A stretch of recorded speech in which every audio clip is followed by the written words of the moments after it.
After spending 3 years in a coma, he wakes up to find that the game he mastered for over a decade has become reality. Now millions of people are desperately searching for the legendary God Jinwoo, said to hold the key to conquering the tower. The problem is, God Jinwoo already exists, and it's him. While the entire world chases his identity, he quietly grows stronger, builds his influence, and finally tries to give his family the life they deserve. Can he keep the truth hidden while the entire world hunts for him? The system showed that floor 100 had begun loading in the challenge tower. The protagonist was at the center of the game world, where he played as a knight, ranting about how stubborn they were. Resistance was futile, and they shouldn't even try, since he'd almost cleared floor 100. Jinwoo was the #1 player in Summoner's Battle, the main character, and the game he was playing was called Summoner's Battle, or SB for short. It's a dead game with 0 popularity and a high difficulty level, played only by old men. He received numerous comments from various users, and in this game, he set incredible records and became legendary. He'd long since cleared floor 99. But something happened. Yes, Jinwoo is a monster, one that even the top players bow before. He said he was a bit busy right now, and swiped the screen,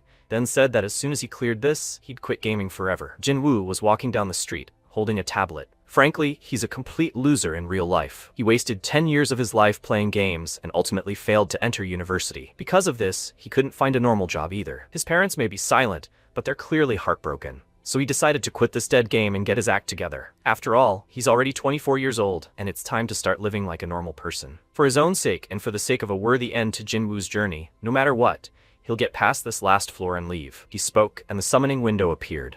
After which, a system appeared in front of him, and some commentators began discussing his personality. He exclaimed, "Summon White Whale, ultimate skill." The system reported that he'd summoned the White Whale, and at that moment, everything around him began to sparkle with bright sparks. Users were asking, "It's been 10 years already, hasn't it?" The protagonist confidently repelled the attack, but suddenly, he gritted his teeth in anger. A bright flash of light erupted, stunning everyone. His enemy was cut into several pieces, and Jinwoo, looking ahead, confidently managed to do so. When he heard new notifications, he turned and saw a huge monster behind him. The creature opened its maw and attempted to destroy Jinwoo with a fiery blast, but he covered his face with his hand and summoned a blue dragon. When he did, the flame evaporated, and he began to fight the monster. Their forces clashed, and suddenly, Jinwoo looked at everything happening in surprise. The fiery blast exploded, and fragments flew in all directions. A moment later, the system reported that the 100th floor of the test tower had been passed. At that moment, he suddenly exclaimed that he had done it while standing in the middle of the street. He continued laughing and shouting that he had finally succeeded,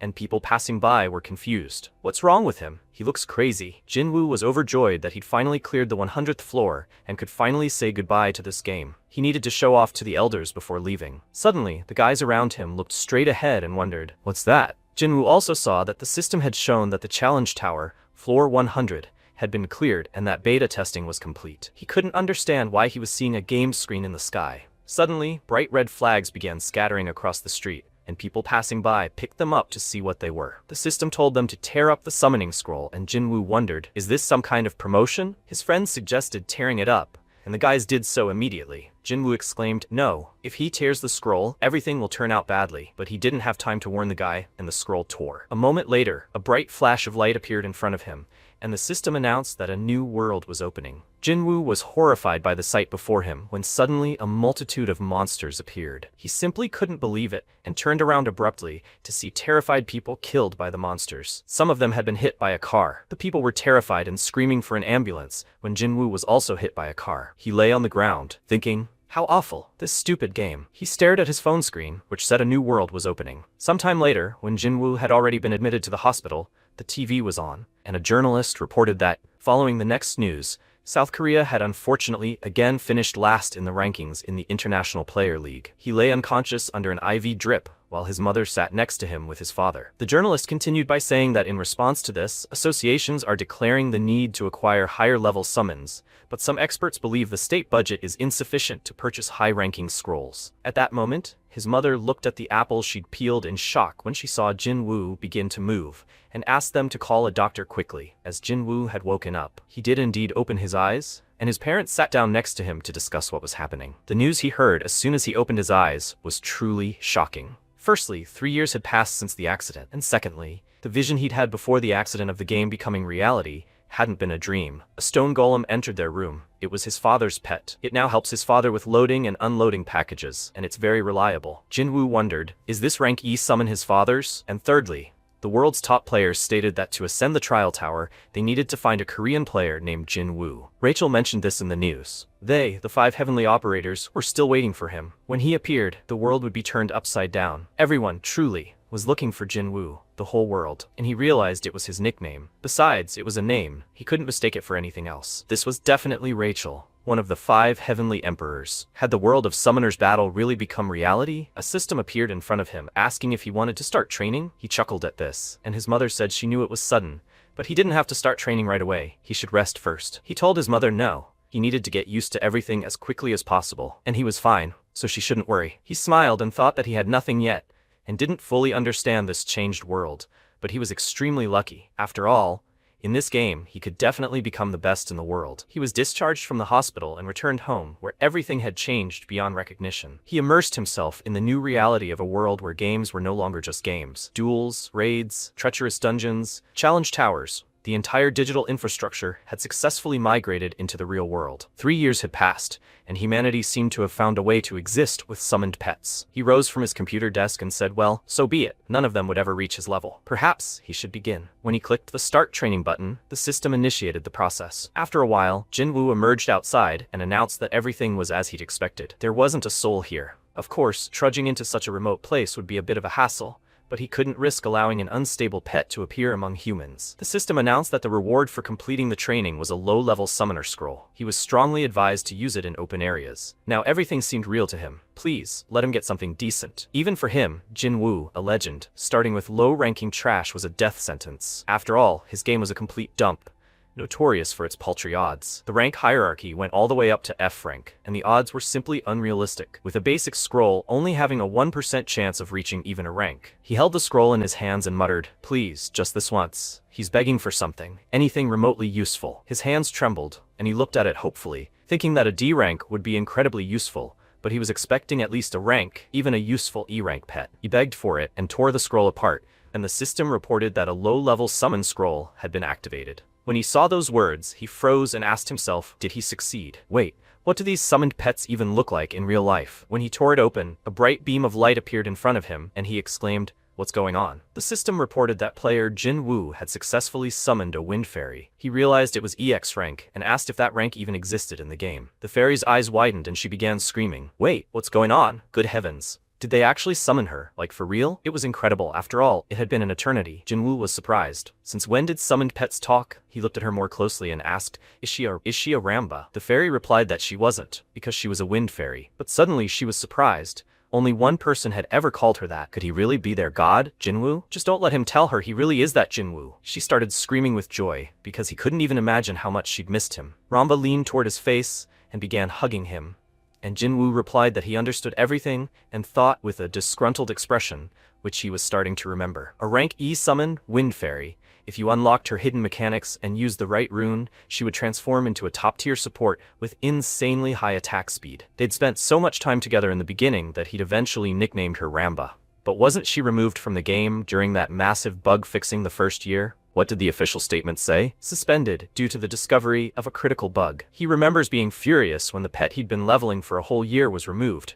But what was going on? The system reported that the summoned wind pet was level 1, rank isolated. This isolation occurred after discovering balance-breaking bugs under certain conditions. The active skill was wind pressure. With each swing of the staff, it increased the target creature's attack speed by 3%. He was surprised and asked again, is she isolated? Ramba replied that she had suddenly been dragged into some abyss, locked in a cage from which she could not escape. She offered to stay together forever this time, Jin Woo. He extended his hand and asked her to wait a moment, then asked who had isolated her. She looked at him in surprise, then suddenly froze and began screaming about a severe headache. Jin Woo hadn't expected such a reaction, and Ramba began to explain that she was in so much pain that she couldn't remember anything, and who had placed the seal blocking her memories. Jin Woo replied that everything was clear, then she should just tell him everything she remembered. She was stunned with shock, then changed her expression and said she couldn't tell him everything, and everyone was isolated, and as a result, they couldn't be summoned no matter how many times players tried. Jin Woo asked again, them? She meant there were other isolated pets besides her? Ramba replied, yes, they were kept in different places, so she didn't know where they were, but there were definitely others. She thought there were about 10 pets. Jin Woo was surprised and asked again, 10? If there were 10? No, that couldn't be. Those same 10 pets that were considered bugs and removed while he was using them. If each of them was reclassified as isolated, that would be incredible. In any case, Jinwoo seemed to have a chance every time he used a scroll. He hadn't felt a low-level call from a summoning scroll for so long, it was crazy. Jinwoo asked again, so they only react to scrolls he uses? Then he's the only person on Earth capable of defeating EX rank creatures. Is this some kind of hidden bonus for clearing floor 100 of the Tower of Trials? Does every basic scroll he uses now guarantee EX rank? He suddenly successfully summoned a hairy gorilla and realized that wasn't true. An F rank, so the chance of getting an EX rank is still purely luck. What a pathetic gacha. Then the plan is this. He needs to use the maximum number of prize scrolls to collect as many EX rank creatures as possible. If he can recover all the creatures, he'll become even more invincible than he was in his prime. He called her by name and told her that from now on, she should no longer call him God Jinwoo, but simply call him Jinwoo. She asked why. He replied that, thanks to the 5 heavenly emperors, that nickname was already known to the entire world. Despite his superior tactical knowledge and experience, he didn't realize how vulnerable he'd become in these 3 years of absence. If word got out that Jinwoo was commanding EX rank creatures, he'd simply become a target for all the envious and power-hungry. Suddenly, a roar echoed through the forest, and countless birds scattered. Jinwoo wondered what kind of earthquake it was. Ramba and the gorilla also began screaming in fear. And suddenly, the system announced the transition to the next phase. A basic training dungeon was generated, and Jinwoo wondered, is this really happening now? This was wonderful. Did he really need to go there? He'd certainly completed thousands of dungeons, but reality was completely different. No, he needed to pull himself together. He was genuinely scared now. After all, it wasn't him who would be fighting. And besides, this was just training. Okay, all or nothing, the system asked him to please proceed to the entrance. It was time for him to get used to this new, distorted reality. When he entered the labyrinth, he froze. Was he really in a dungeon now? It really was creepy here. The system informed him that he had entered a training dungeon, and he realized it was all about to begin. To fight in the dungeon, he must assemble a team of summoned pets, with a maximum of 5 pets per team. Did he want to assign a wind fairy and a hairy gorilla to his team? He thought about how, to increase the chances of successfully clearing a dungeon, people usually assemble a full team of 5 creatures. Clearing a dungeon with only 2 might seem reckless, but with a clear plan, it's entirely possible. He'd done this thousands, no even tens of thousands of times, and he already had the perfect plan in his head. He summoned them automatically, and Ramba and the gorilla were ready. Jinwoo wondered if there were more monsters in the training dungeon, but before he could fully consider this thought, he was suddenly startled when the system announced a hungry wolf and a gray wolf prowling nearby. The wolf was growling, and he needed to defeat it and escape the cave. Jinwoo immediately began to consider the situation. It was a gray wolf, rank F. The system reported that a shield had been created for the player. When he created the shield around himself, it glowed brightly, and he realized that the player's defense system had created it exactly as in the game. But now he was in reality. The system warned him that he would die if attacked while the shield was inactive. He understood that if he lost, the restart button wouldn't appear. At that moment, the wolf began to approach him, and Jinwoo shouted, "The gorilla will rush forward." The gorilla charged, but suddenly stopped between them, and Jinwoo realized it was too slow. However, he had expected this outcome, so he immediately summoned Ramba, who rushed to cast her spells and swung wind pressure. This is an iron swing that dramatically increases an ally's attack speed. When she directed her powers at the gorilla, magical beams of light emanated from the creature, and the gorilla immediately charged. Jinwoo thought this was excellent. Ramba is, as always, at her best. The wolf also began to rapidly approach his pet, and Jinwoo wondered, wait, was it really that big in the game? Up close, the wolf seemed even bigger. Tolgo wouldn't lose, would he? Judging by all the data he had, that was impossible. But what if their appearance in reality was somehow affected by something? At that moment, Tolgo lunged straight at the snarling wolf, and a moment later, the wolf bit through Tolgo, drawing blood. The gorilla fell to the ground, screaming in pain, and Jinwoo called out Ramba's name, but she screamed that she was already swinging with all her might, trying to protect the gorilla. A moment later, Tolgo attacked the biting wolf directly with his fist, sending the wolf flying. Ramba exclaimed that this was the end of this creature. She swung her staff sharply, and directed its power at Tolgo, who was raised above the ground. A moment later, he struck the wolf even harder, several times, causing the wolf to growl and groan in pain. A moment later, Jinwoo and Ramba watched in stunned silence as Tolgo easily destroyed his opponent. Tolgo then slammed his fists against his chest in joy, and Ramba exclaimed that they had won. Jinwoo breathed a sigh of relief, and the system announced that they had cleared the dungeons, rewarding him with a low-level Power 2 rune. He realized he had survived and was overjoyed. Sometime later, evening fell in the city, and the protagonist's sister took the money and said, "See you again." She held the envelope in her hands, happily thinking it was a jackpot, having earned 2001 today alone. 3 years ago, when the world changed, she received the profession of rune collector. She mainly goes into low-level dungeons and makes a living selling runes to promising players. She decided to become a player because after her brother's accident, their family found themselves in dire straits. One day, in a dungeon, she miraculously dropped a mid-rank summon scroll, which resulted in her receiving a C-rank creature, which has only a 1% drop rate. She was extremely lucky, and thanks to this C-rank shadow elf, she was able to establish a stable income from runes. Suddenly, she noticed her brother calling her on the phone, and she asked if he had been discharged yet. Jinwoo replied, yes, they discharged him, and let her listen to him. He heard from father that she was selling runes. Jinna exclaimed in anger, then asked again, what, she's selling runes? Actually, she's collecting them, okay? Jinwoo had to pull the phone away from his ear because of her scream, after which he said, okay, she's a rune collector. By the way, does she know where the synthesis center is? Father said she knew. Jinna asked again, the synthesis center? Of course she knew. It's in the player zone. When trial towers appeared all over the world, people needed a place to do everything related to summoned pets, and that's how the player zones came into being. They contain not only possible dungeons, but also synthesis centers, an enhancement center, and the like. Everything you need can be done right at the tower. When she arrived at the cafe and met her brother, she asked if he knew that the towers in Jamsil and Hyundai had become challenge towers, right? Jinwoo didn't answer, and she continued saying that things were different in other countries. But, in Korea, towers only appeared in those 2 places, so the player zone he needed was only there. He was surprised, really? When he thought it was logical that they were located near the tower. After all, they help with passing this. After that, Jinna wondered, by the way brother, what creatures did he get? Were they F rank and E rank? He answered, yes, and Jinna asked, really? E rank only has a 5% drop rate. He replied that he was probably just lucky, although he silently apologized to his sister for this lie. In any case, he would need her help. He wanted to get used to the system as soon as possible, and in return, he would give her some pocket money. Jinna asked again, he knows she makes way more money than him, right bro? Jinwoo replied that she never knew how life would turn out. Who knew? Maybe he'd become the greatest player in the world. Jinna chuckled at his words and remarked that everyone else fancied themselves the next Rachel or Genos. But those people were the chosen ones. They were geniuses, and they were nowhere near them. Jinwoo asked again, is that so? Fine, let her just show him the way. Jinna was surprised by his reaction, and Jinwoo said he wanted to see for himself what their player zone was like. After a while, they approached a tall tower. Jinna asked, Jinwoo, he said he summoned pets today. Who did he get? He replied, a wind fairy, and Jinna said she'd never heard of such a thing. Maybe he'd show her. Jinwoo replied, no way. Why did she even want to see it? Jinna said he was being greedy. They weren't strangers, and the pet wouldn't disappear even if he showed it. Jinwoo replied that she should show her pet first, and she asked again, her pet? Fine, then she'd do it, and he shouldn't be too surprised when he saw it. She conjured a magic sphere in her hand, and Jinwoo wondered what kind of pet she had, since she was so confident. A moment later, she showed him a C-rank shadow elf, and Jinwoo was stunned by this. She asked again, what's with that sluggish reaction? Maybe he didn't know, but C ranks and above are considered nobles? Jinwoo replied that he understood everything and thought, noble? Ranks were the ones he only used to gain experience in the fusion center.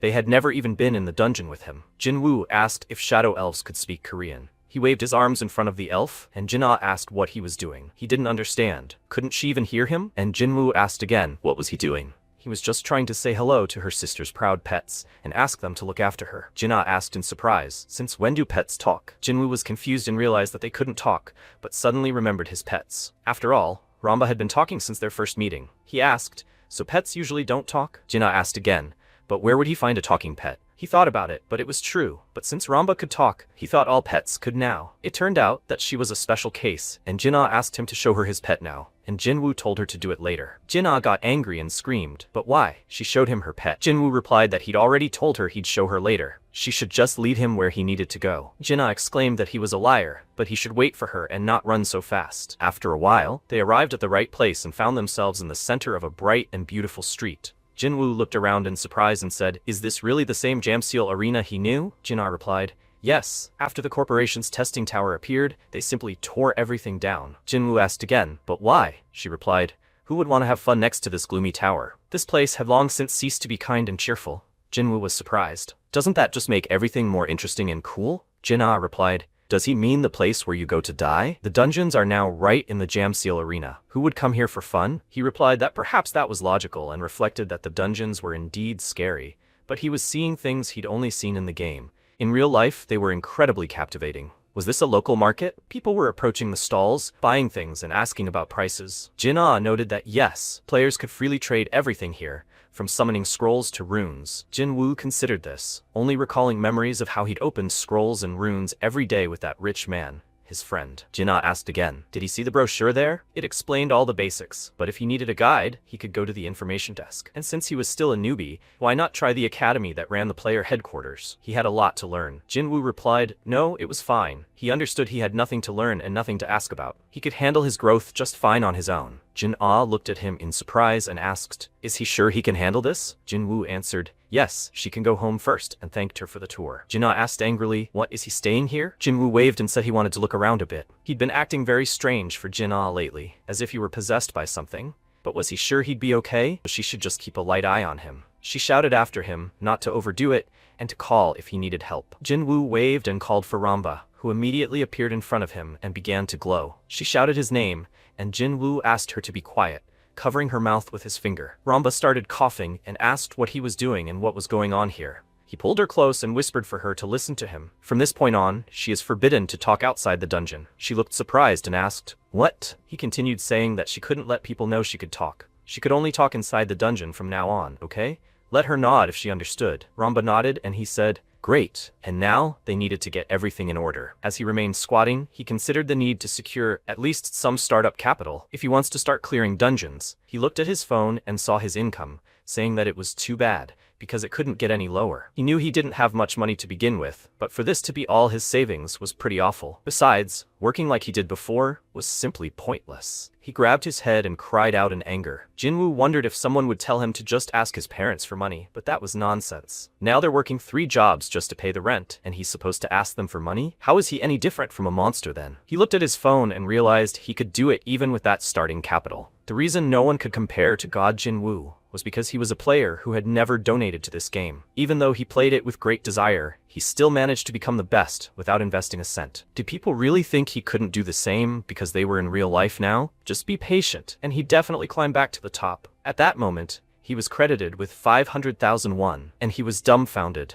What was this? Where did he get all this money? He would never believe that this was a rookie privilege. It turned out that the money had been sent to him by his mother, who had texted him that his sister had said he'd been working hard since he woke up. And knowing him, he would never have asked her for money, but she decided to send him at least a little, so he could use it wisely. He was embarrassed when he saw the message from his mother and realized that she'd been nursing and caring for him all this time. She probably had no money at all, so why did she do this? He remembered her sitting next to his hospital bed, holding his hand and telling him that mom would always be there, so please let him wake up healthy. He almost cried and silently thanked his mother for that. Let them just wait, because he would succeed and their whole family would live in prosperity. The others had worked hard for 3 years, so now every second counted. To become the best, he had to choose a role. And to collect materials, he needs to clear dungeons. So Jinwoo bought 3 low-level summon scrolls, and first, he needed to assemble a team. Player Jean received an F-rank slime mass pet, as well as a winged butterfly pet, and an E-rank poisonous lizard pet. Jinwoo was surprised by this pet and thought that he had gotten an E-rank. He was lucky. If Rambo was also an E-rank pet, then he'd only gotten the pet twice with a 5% chance. Besides, the poisonous lizard's effectiveness is quite good. He only uses it for a short time and then recycles it. So, now that the team was assembled, he needed to drop pets, use the right runes, fight, and grow. In other words, farm runes, hunt, and tear scrolls, all of this is necessary to grow in the system. He smiled and realized he could definitely handle this kind of grind. If he could collect all 10 EX pets, then he could complete a team of EX-ranked creatures and reach the 100th floor of the Tower of Trials in no time. So first, he needed to find the remaining EX-ranked pets. When he entered, he realized it was time to get down to business. First, he needed to find a dungeon, and he typed this question into the search engine. In the mobile game, it was enough to simply click on a location. It seemed that entering was no longer as easy as in the game. He wondered how this would work in reality. Jinwoo looked ahead in surprise and started shouting, "What is this?" Everything was as usual in the player's pay area. He stared at his phone with trembling hands and muttered, "Even with a pet today, they'll talk about entering dungeons. First of all, everyone knows that even with a pet, he can't enter a dungeon, right?" He was very surprised by this turn of events. Dungeon gates appear randomly anywhere. The difficulty of a dungeon can be determined by the energy emanating from it. But now the rules have changed, and now, no matter how simple the dungeon, only officially registered players can enter. He sat down on a bench, exhausted, not understanding what to do. He was incredibly unlucky.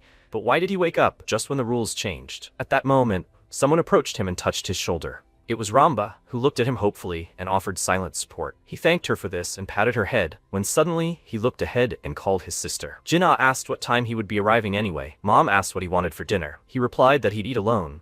then asked if she knew that player registration was now required to enter the dungeon. Jinna exclaimed that she knew, and he asked again. Didn't she specifically tell him that? Jinna chuckled and replied that she had indeed forgotten. This rule had only recently been introduced. Too many people were dying in the dungeons, so the government had to intervene. He asked again. So many people died? Jinna replied that it had been complete chaos, so now there were staff at the dungeon entrances. No one was allowed in without permission. Jinwoo wondered how much of a headache this was. He looked it up and found that there was some kind of test battle, and the registration process itself was tedious. Perhaps they didn't control the number of players that way. If everyone, blinded by greed, returned to the dungeons, cracks in the social system would inevitably develop. Jinna replied yes. There was also a rating system. He asked again, what? Jinna said that this system ranks the top 100 players in the country and the world every year, but they don't even make it into the world rankings. It's a shame. If only they had the legendary god Jinwoo, their country would rise in the rankings. Jinwoo replied, maybe? Okay, thanks for telling him. Bye. When he said goodbye to her,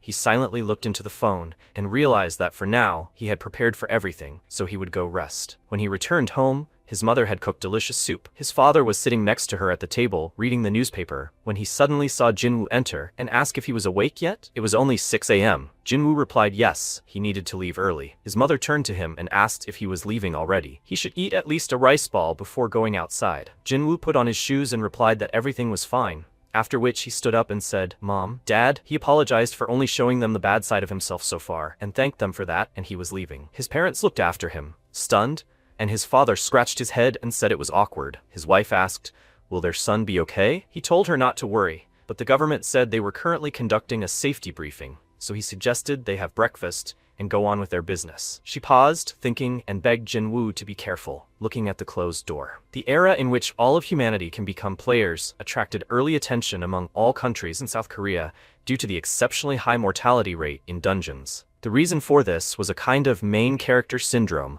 caused by greed. Players deluded themselves into thinking they were the protagonists of a fantasy world. They recklessly ventured through dungeons and died. The foreign press speculated that because so many talented players were lost during this period, they concluded that this was why South Korea, a gaming power, now remains at the bottom of the rankings. So many deaths are purely due to misconceptions, and of course, it's not his place to say he played this game for 10 years himself. But frankly, it sounds a little pathetic. Weren't they scared? He watched these interviews while standing in line at registration. The office worker told him to come over, and Jinwoo submitted his application. The woman replied that his application had been accepted, and Jinwoo asked again how many people qualify for player status. She replied that only 50 people would pass the final test to earn the title of player. Jinwoo reflected that there were 1,000 people in line for him, if not more, so it wouldn't be easy. Still, even if he couldn't manage that, he certainly wouldn't be worthy of the title of one of the 5 heavenly emperors. With these thoughts in mind, he left the registration building. Sometime later, the staff in the office were discussing how they were going to select 50 people from this entire crowd. If they wanted to find talent, they needed to select more people. It was a judge from headquarters named Chan-seok. Nothing would move beyond the point of death anyway, because of those old men behind the scenes. Suddenly, after these words, an explosion occurred in their office, and everyone stood up in fear. Chan-seok started screaming, "What's going on?" A stranger emerged from the dust and addressed Chan-seok, saying, "He killed all his brothers and is sitting here so calmly. There were so many monsters behind this guy. That's why he was so confident." Chan-seok said, "This crazy freak." But at that moment, his monsters also began to burst through the floor and didn't stop at each other. The people around him discussed whether it was the man from headquarters and some kind of bandit, but why did it all happen here? Jinwoo was sitting nearby, listening to his headphones, when he suddenly realized something was going on. He turned around and asked, "What's this situation?" When he saw the confrontation, he stood up and turned to investigate. The people around him were discussing what to do. They weren't going to die here, were they? Why did the gang leader suddenly appear? Another guy replied that everything would be fine, because it was Chan-seok. He'd heard he was a real demon when it came to fighting bandits. Jinwoo looked at them questioningly and wondered, bandits? Do they really use pets to plunder and rob? Chan-seok exclaimed that this was an emergency, and everyone should summon their pets and raise their shields. Jinwoo used Ramba, who looked at him questioningly and tried to say something, but he immediately closed her mouth and whispered that they had agreed that she was not allowed to talk outside. The bandit blurted out that he was the apostle of justice, and now they'd see how long he lasted. His monster charged, and Jinwoo realized that interfering would only make things worse, so he hid behind the table and decided to simply watch their fight from the sidelines. A moment later, the entire room was ablaze, and their battle continued with bright explosions and flashes of light. The bandit screamed, "Is that all?" Chansuk was enraged by these words, and Jinwoo uttered in a trembling voice that he was literally trash. Ramba chuckled at the fact that he didn't fight like that, and he replied, "Actually, that's a shame. It looks like Chansuk is being pushed. At this rate, he'll lose. This can't be happening. They're just beating up civilians without even blinking." Jinwoo wondered what he should do. If he helped and ended up getting caught up in this, he'd be killed, and he wouldn't even have a chance to live a normal life. At that moment,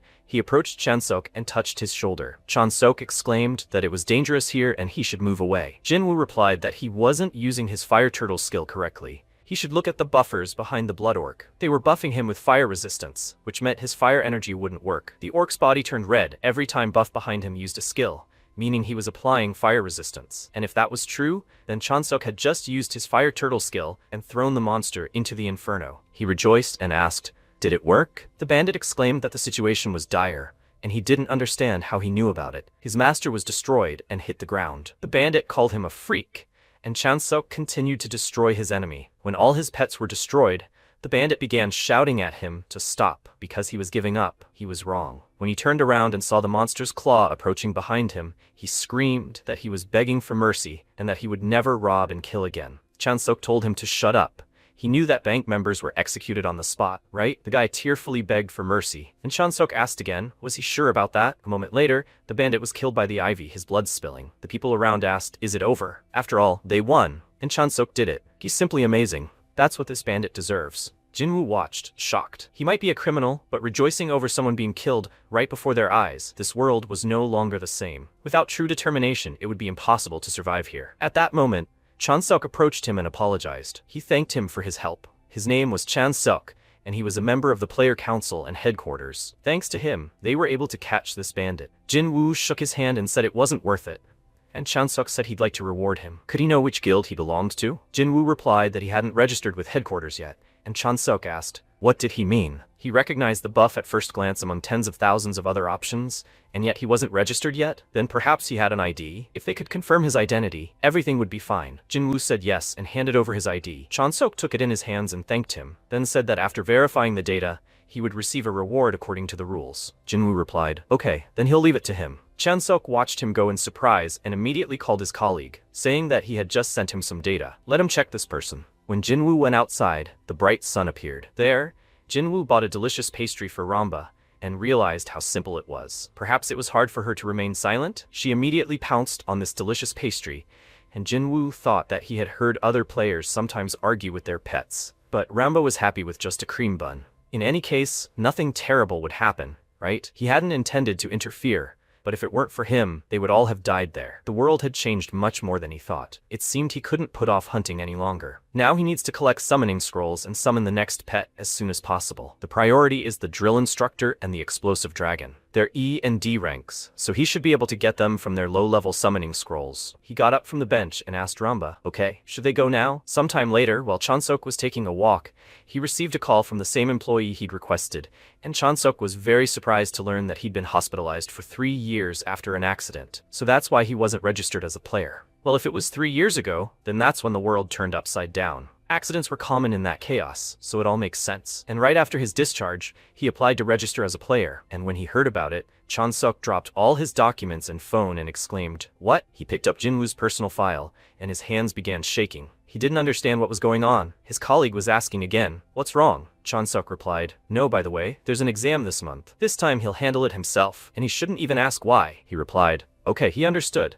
Chansuk mused that it was one thing to wake up after an accident, and quite another to register as a player immediately afterward. He seemed incredibly adaptable. He could become a real talent. After some time, the protagonist got dressed and said on the way out that he knew there would be a lot of people. But were they really all here for this preparation? He needed to beat all these competitors to become a player. But in his opinion, it was easy as pie. After all, no one knew more about games than he did. When everyone was already assembled, he realized it was all about to begin, when he was suddenly dumbfounded and saw Chansuk standing in front of him. He announced that he was an examiner from the main office, and that from that moment on, they would begin preparing for the written exam. After some time, the two of them gathered in a cafe, and Chansuk asked again, is he a little surprised to see him? Jinwoo replied, Yes, he never thought he would be the examiner. Chansuk replied that he thought it was fate and how his preparation had gone. Jinwoo paused, then remembered that such questions often came up on the written test. Looking at the pet combination here, Jinwoo realized that this was the combination he'd told him about. He should at least ask permission before using it. He said that everything hadn't gone so badly, although it had gotten a bit boring. Chansuk replied that it was a relief. He'd summoned him separately because of the reward he'd mentioned. But before they got down to business, he wanted to ask one more thing. Was he, by any chance, a gamer? Jinwoo was surprised by this question. A gamer is someone who's played Summoner's Battle before, and no matter how long they've played, anyone who's ever launched the game is considered a gamer. 70% of the best Korean players are gamers, and it would be strange if he knew about summoning without ever playing the game. But he replied that he had played, and Chansuk replied that it was exactly as he thought. And how long, if it's not a secret? Jinwoo realized it was a practically dead game that no one really played, and if he said 10 years he'd be immediately exposed. He said he played for about a year, and Chansuk exclaimed, "Is that true?" Jinwoo asked in surprise. "What's the problem? Maybe that wasn't enough?" Chansuk asked again.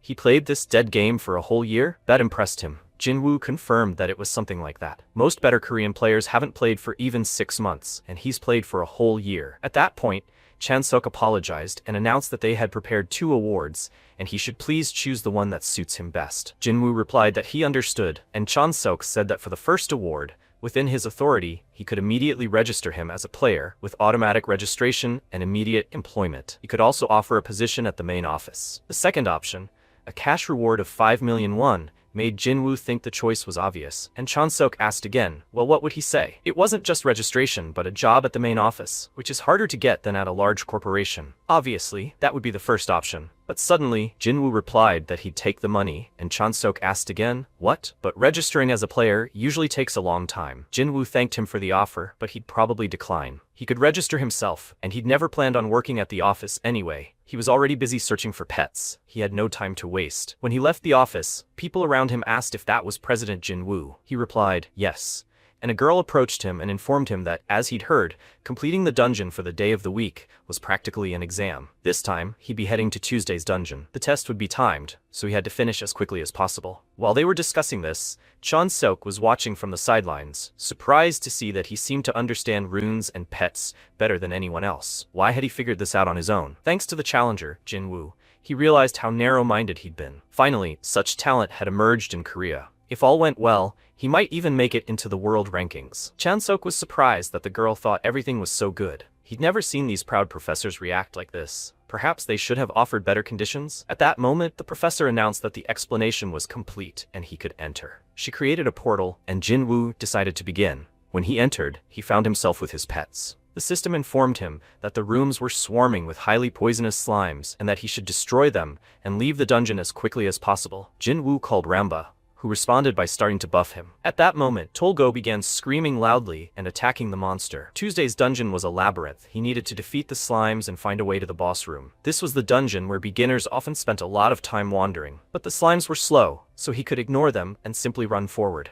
He'd been through this dungeon so many times that finding his way was a piece of cake. He saw a room in the distance and shouted to run there. If they took a shortcut here, they'd come straight to it. But suddenly the system announced the boss had appeared. He realized that this was their first time meeting in person, right? A huge, gigantic slime appeared in front of him, and the guys stopped. He shouted at his pets to give it their all, and they both exclaimed and charged. When Tolgo pounced on the monster, he slammed his fists into it, sending bright beams of light piercing it from all sides. Jinwoo realized that this was the reason Ramba was disabled. He was just a Frank's pet. But thanks to that, his attack speed was incredible. He could already imagine how powerful another pet with that kind of attack speed would be. A moment later, the system reported that the boss had been defeated and the dungeon cleared, with a clear time of 5 minutes and 32 seconds. That's quite slow, considering that when he was a god, Jinwoo had cleared it in less than a minute. The system congratulated him for breaking the South Korean record and earning a special achievement. Jinwoo was surprised and asked, what? The system reported that the rewards for the first clear were Advanced Summon Scroll 3, and an additional reward, Low-Level Digging Potion 2. He was surprised and realized that this was the best record in South Korea. When the people in the office saw that the record had been broken, they were dumbfounded. Tuesday's dungeon was cleared in 5 minutes 32 seconds. That's a huge reduction in time. Did Kyungho really find a new combination? Or wait, was it Jinwoo? she'd never heard of him, and he didn't look like a player. So it wasn't a player who broke the record, and the #1 player's record at that? How did that happen? The discussion continued, and the girl declared that he truly was amazing. Chan-seok chuckled and realized that he was undoubtedly a true professional. This was their national treasure, and they must get him at any cost. He slammed the table and asked if they wanted to survive. At the very least, they needed to prevent him from moving to another country. He proposed registering Jinwoo as a player immediately. They asked, what? Even without a qualifying match? As they all knew, speedrunning records are divided into national and world records. Kyungho holds first place in Korea with a time of 6 minutes 41 seconds. Rachel holds the world's #1 spot with a time of 2 minutes and 25 seconds. He's broken the Korean record, so will there be any point in the qualifying match? He believes that talent deserves special treatment. Sometime later, when Jinwoo approached this tall building, he would never have thought that 5 minutes was a record. Could this really be the level of South Korea? Suddenly, he was met by Chan-seok, who began shouting at him with admiration that he really wanted to meet him. He ran towards him joyfully and said that he had seen his speedrunning record and that it was simply incredible. He managed to break the South Korean record on his first try. Besides, the labyrinth in Tuesday's dungeon is incredibly confusing. Jinwoo chuckled and replied that that was probably true. It's like praising a fish for its swimming ability. Chan-seok offered him this first. It would be a player's license certificate. He immediately registered his name as a player. He has nothing more to prove, Mr. Jinwoo. Jinwoo was delighted by this, and Chan-seok added, can I ask how he broke the record? Jinwoo paused, looking at his ID. He realized that if he revealed everything he knew now, South Korea's status would skyrocket. The problem was what would happen next. At best, he would gain wealth and fame with state support. At worst, he could simply be kidnapped and squeezed dry of every last drop of information. He asked Chan-seok. He understands that asking such questions is rude, right? Chan-seok replied that he apologized, as the third step in a player's progression was a very sensitive topic, shared only with those closest to him. He clenched his fist and begged for understanding, as South Korea desperately needed talent. He didn't seem like a bad person. He immediately transferred the promised money, and he had a pleasant personality. He was also quick-witted, so maybe he should use the government to his advantage. If he played his cards right, he could develop much faster. At that point, he turned to Chan-seok and asked if they could move elsewhere. He decided to be frank, and Chan-seok again asked for help. Their headquarters needs his knowledge, Mr. Jinwoo. According to their records, he was confined to a hospital bed for 3 years. Jinwoo asked again, had he checked his background? Chan-seok replied that he apologized for that, but a skilled, unregistered player could have been a member of some gang. Jinwoo asked again, since he was registered, he wouldn't be investigating him, right? He should never do that again. He replied, yes, and reflected that usually when he mentioned the state, people were alarmed and tried to cooperate as best they could. But this guy didn't even bat an eyelid. He clearly knew his worth. After Jinwoo drank a glass of tea, he mentioned something he'd been thinking about. What exactly would he get if he helped the state? Chan-seok replied that it would be his cooperation, and Jinwoo looked at him questioningly. Chan-seok replied that he felt a little awkward saying so himself, but he held a fairly high position in the headquarters, and the headquarters chairman was elected by popular vote. So if he did well, he would receive many votes and could rise even higher. Jinwoo realized he was just like a politician, and Chan-seok therefore decided to provide him with all the support he could within his authority. Jinwoo thought this didn't impress him. The reward was vague, and since he was a civil servant, he couldn't spend the funds as he pleased. In that case, he proposed doing so just for 1 month. Chan-seok asked again, what? Jinwoo replied that since he had just registered, he would focus on his development for a month and would seek support as needed. If everything was fine, they would continue their collaboration. If not, he would return everything he had received or provide equivalent information. Chan-seok was surprised. So he was going to use him as a personal secretary for a whole month? There was nothing he could do about it. He would definitely win if he stuck close to him, so he replied, okay, they had a deal. The guys shook hands. First, he needed something. Please let him keep his new record secret. He was worried about his safety. Chan-seok asked again, what? If it was about his safety, Mr. Jinwoo, then. But before he could finish, he realized no. He couldn't hope for protection from headquarters that couldn't even handle one gang. Jinwoo understood this perfectly well, so Chan-seok replied that he understood everything and would do everything possible to hide his record, but rumors could still leak out. He replied, no problem, then he wanted to leave. Chan-seok wished him a quick meeting. Jinwoo understood that perfectly well and made sure he would remain silent. He looked at his phone screen with a smile and asked what kind of reward he had received. After a while, when he opened the system, he realized that these rewards were simply incredible. Besides the reforging potion, he received high-level summon scrolls, as expected, a first-time reward that only gives out once, and it's truly something. He wants to open them right now, but he can't risk it with only 3 scrolls. He's better off just selling them and raising some money. Right, there's one more thing. All these players are only available to players registered at headquarters. Almost all transactions are processed through this. At least, that's what the chairman said when he set it up. Now he wants to see how much they're worth, but when he opened this one, he was stunned. This one cost 3 million won. So he earned 9 million just by running a dungeon in 5 minutes? That's crazy. This is just the beginning. And if things continue like this, his entire family will be well off. He'll make sure they never have to worry about money again. Only then will he sell the high-level ones first, and use the money he made to buy low-level summon scrolls. The Drill Instructor and Explosive Dragon are pets that can currently only remove B-rank monsters. Until he can take advantage of this, he should only sell low-level scrolls. When he started scrolling through his feed, he assumed that low-level scrolls were just junk that accumulated while completing dungeons, so why were they priced at 5,001? Besides, there were far more sellers than buyers. There were no lower prices.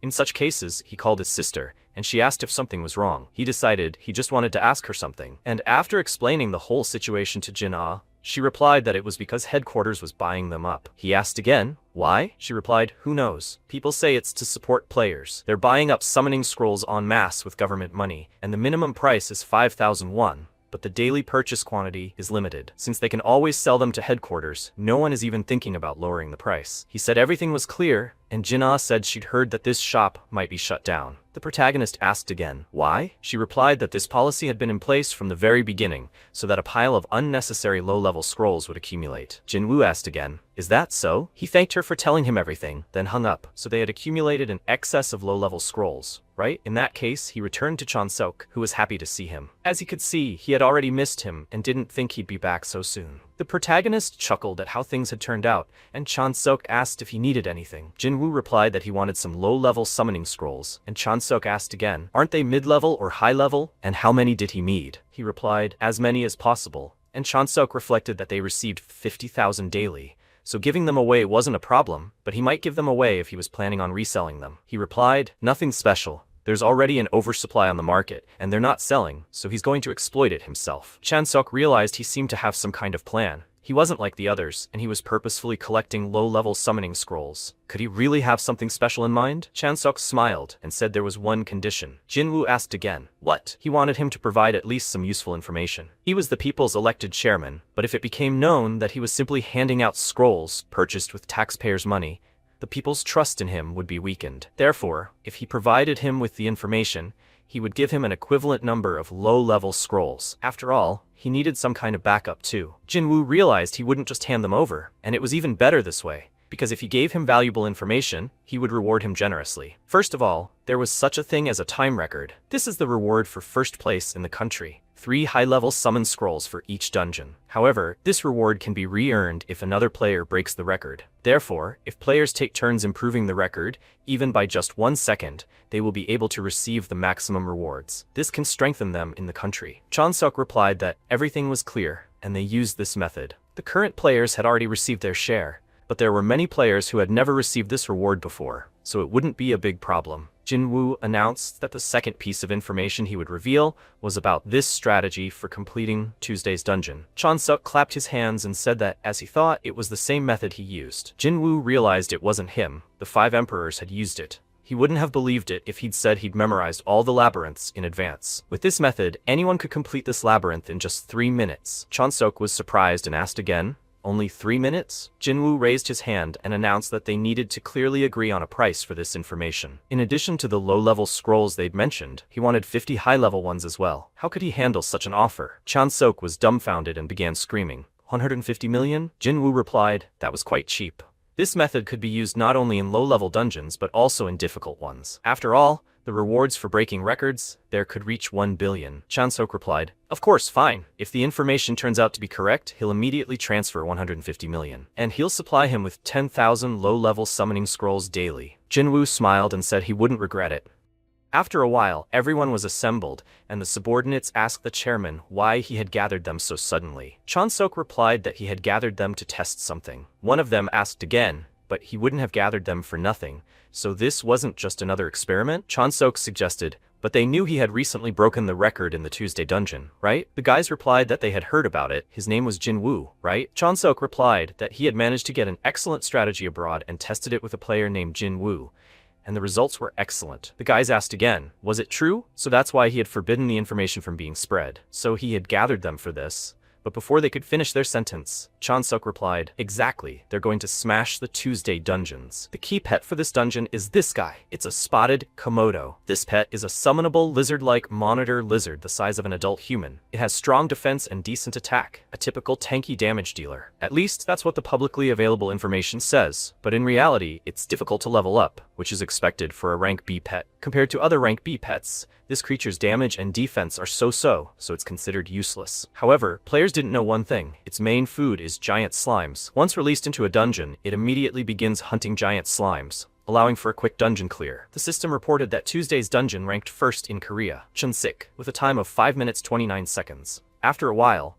the guys started shouting that the chairman was right. They reached the boss's room in less than 4 minutes. Does he really love to eat that much? This guy is a veritable gold mine, and now there's no need to worry about the cleansing agents. Chansuk watched from the sidelines in bewilderment. A few days later, information surfaced online about players in Korea constantly setting new records in the Tuesday dungeon. Chansuk was delighted that it was confirmed. Jinwoo wasn't just some Gilmer freshman. It was good that he'd decided to create a team just for him. This team would include these three. Several personal files of various players lay before him. After a while, Jinwoo grabbed his phone with a trembling hand and, seeing the amount, wondered, is it really that easy to make money these days? That bearded man was so generous. How many cream buns could this buy? And besides, the system reported that the summon scroll inventory was a low-level summon scroll worth 10,000. 10,000 low-level summon scrolls that the employee had given him that morning had fulfilled his promise, so now it was his turn. He turned to Ramba and asked, is she ready? She replied, yes, God, yes, Allah, spirits of the heavens and earth. Please let their Jinwoo get a good pet. This was a summoning ritual practiced since the time of the god Jinwoo. Jinwoo decided they needed to get started. The endless farming was about to begin. He tore the scroll in front of him and a moment later collapsed to the ground around a pile of pets. In an hour, he'd already used 3,600 scrolls and he hadn't gotten a decent pet yet. Why were they all weak ranks? Ramba asked again, who said it would be easy? He thought an EX rank pet was so easy to win. Jinwoo asked again, but why? He got one on his first try. Ramba replied that it was pure luck. Getting one from 100,000 scrolls wouldn't be enough, let alone 10. He asked again, what is she talking about? Ramba replied, does he know nothing about the summoning system? Jinwoo asked again, the summoning system? She replied that there were exactly 10 times fewer pets than players. For example, the horned caterpillars he just summoned, there were 80,000 of them. But most importantly, isolated pets were unique. Chansuk was stunned and asked again, why? Ramba replied that she didn't know why, that only he could summon isolated EX rank pets. She knew for sure. He breathed a sigh of relief and realized that there were tens of thousands of creature types, 800 million of each. And from all this diversity, he needed to pull out a single EX rank creature. It would have been easier for him to just win several times in a row. Ramba told him not to worry, because once a pet has been summoned, it won't drop again until it's sold. For example, if all 800 million horned caterpillars are summoned, the horned caterpillars will never appear in future summons. Jinwoo suggested it was almost impossible anyway, and Ramba wondered if they should try mid-tier scrolls. But no, that wouldn't work. They're expensive, and they're rare. He kept saying the chances were slim, but he had no choice but to keep trying, so he tore up another scroll and shouted, hoping for it to appear. Ramba wished him luck. Sometime later, evening came, and Jinwoo lay down on his bed, tired, and said he was going to die. Ramba, lying on the pillow nearby, said she wanted a cream bun. He said he'd opened 140,000 summoning scrolls in 2 weeks, and Ramba said she almost died. Jinwoo looked away and thought about how he'd even rented a room next to the player area just to synthesize pets. He dreamed of cream buns and supposed he couldn't live off his parents forever. So maybe he should go synthesize pets today? Ramba continued to shout about cream buns. Sometime later, they found themselves in the Fusion Center, a former hotel. Jinwoo found himself inside and mused that just as the Jamsil Tower had become the Test Tower, so had the other buildings. For example, this hotel had become the Fusion Center. He thought the buffet here used to be quite popular. There were ATMs nearby, and he approached them with number 125. Ramba told him not to make a mistake and to look carefully before inserting it. He replied, of course, it was their turn now and they should go. When he entered the room, a system appeared before him, and he placed his hopes on Ramba. She replied that they could handle it,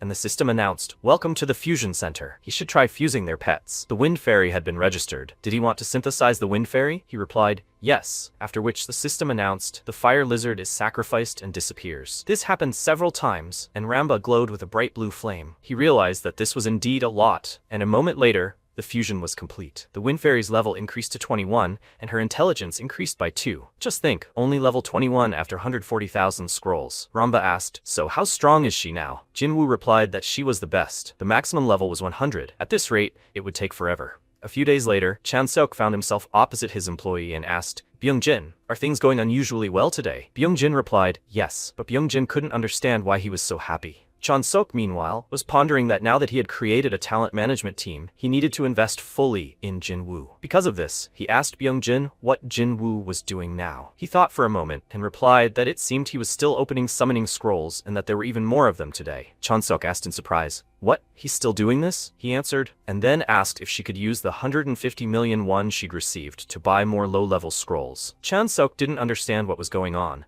and Byung-jin blurted out that he'd asked if they could be bought at a reduced price, and he'd replied that he'd check, but the Bureau of Management already looked down on them for constantly buying. What were they going to do? Chan-seok wondered if he was putting everything into unsellable and low-level scrolls and reinvesting it. He definitely had some kind of plan. He wanted to sell them to him for half price, and Byung-jin asked, what half price? If they were caught offering such privileges, but before he could finish, Chan-seok told him not to worry. Jinwoo could become a hero in Korea in the future, and when it was revealed that he supported him no matter what, his rating would skyrocket. For now, he just has to do as he's told. Chan-seok looked out the window and decided this should remain between them, Jin-ah and Dae-sung. After some time, Jinwoo had used an incredible number of scrolls, but still nothing worked. He was holding 1,558 scrolls in his hand and was already feeling sick of them. Ramba asked, how much longer can this go? He replied that he would do this until they both died. At that moment, a girl in heels approached them and said hello. Jinwoo looked up and asked, what? She replied that she was pleased to meet him. Her name was Yu-jia from headquarters. Jinwoo scratched his head in confusion and asked what brought her here. She replied, oh, nothing special. She was about the summoning scrolls that he had spoken about with the chairman last time. Jinwoo replied that he understood and asked if there was some way to come to an agreement. Yu-jia replied that they had discussed it and, considering Mr. Jinwoo's recent achievements, had decided to sell them to him for half price this time as a special exception. He exclaimed, really? Yu-jia replied, yes, and that he had also decided to allocate an additional 100 million won for talent management expenses. Jinwoo was delighted and embarrassed, but Yu-jia said he must keep it a secret. Jinwoo replied, of course, don't worry. She hoped he understood that it was for the sake of their relationship. Jinwoo confidently replied that he understood, and Yu-jia suggested that he must be busy, so she would leave. He watched her go, thinking that the chairman was determined to verify his identity, and that to repay him, he needed to achieve EX rank as soon as possible. Sometime later, evening fell, and they were still searching for these pets. He wondered how long they could go on. This won't end until they get a drill instructor and an explosive dragon mage. Ramba screamed that her head would explode from the sound of the explosion. A moment later, the system reported that he had received an F-rank white snake, and he realized there seemed to be no other way out. Since they hadn't yet decided to go that far, they had to at least knock them out of their stubbornness. He begged, please, let me get a drill instructor and an explosive dragon mage. He begged for it, and immediately a bright golden glow appeared before him, and he asked, what is it? The effect was exactly the same as when he received Ramba. They both exclaimed in surprise, and the system reported that a low-level summon scroll had been used, and player Jinwoo had received an EX rank explosive dragon mage pet. They exclaimed with happiness and joy and began to cry, because they had done it and everything had worked out. Now they could die. But at that moment, Jinwoo came to his senses and decided that now was not the time to relax, and they couldn't stop while they were on the wave. Ramba asked again, on a wave? He replied that a wave was when something good dropped, and you had to keep going to get even more good pets. He continued tearing up those scrolls, and a moment later, the system reported that he received an EX rank training instructor pet. Ramba was surprised.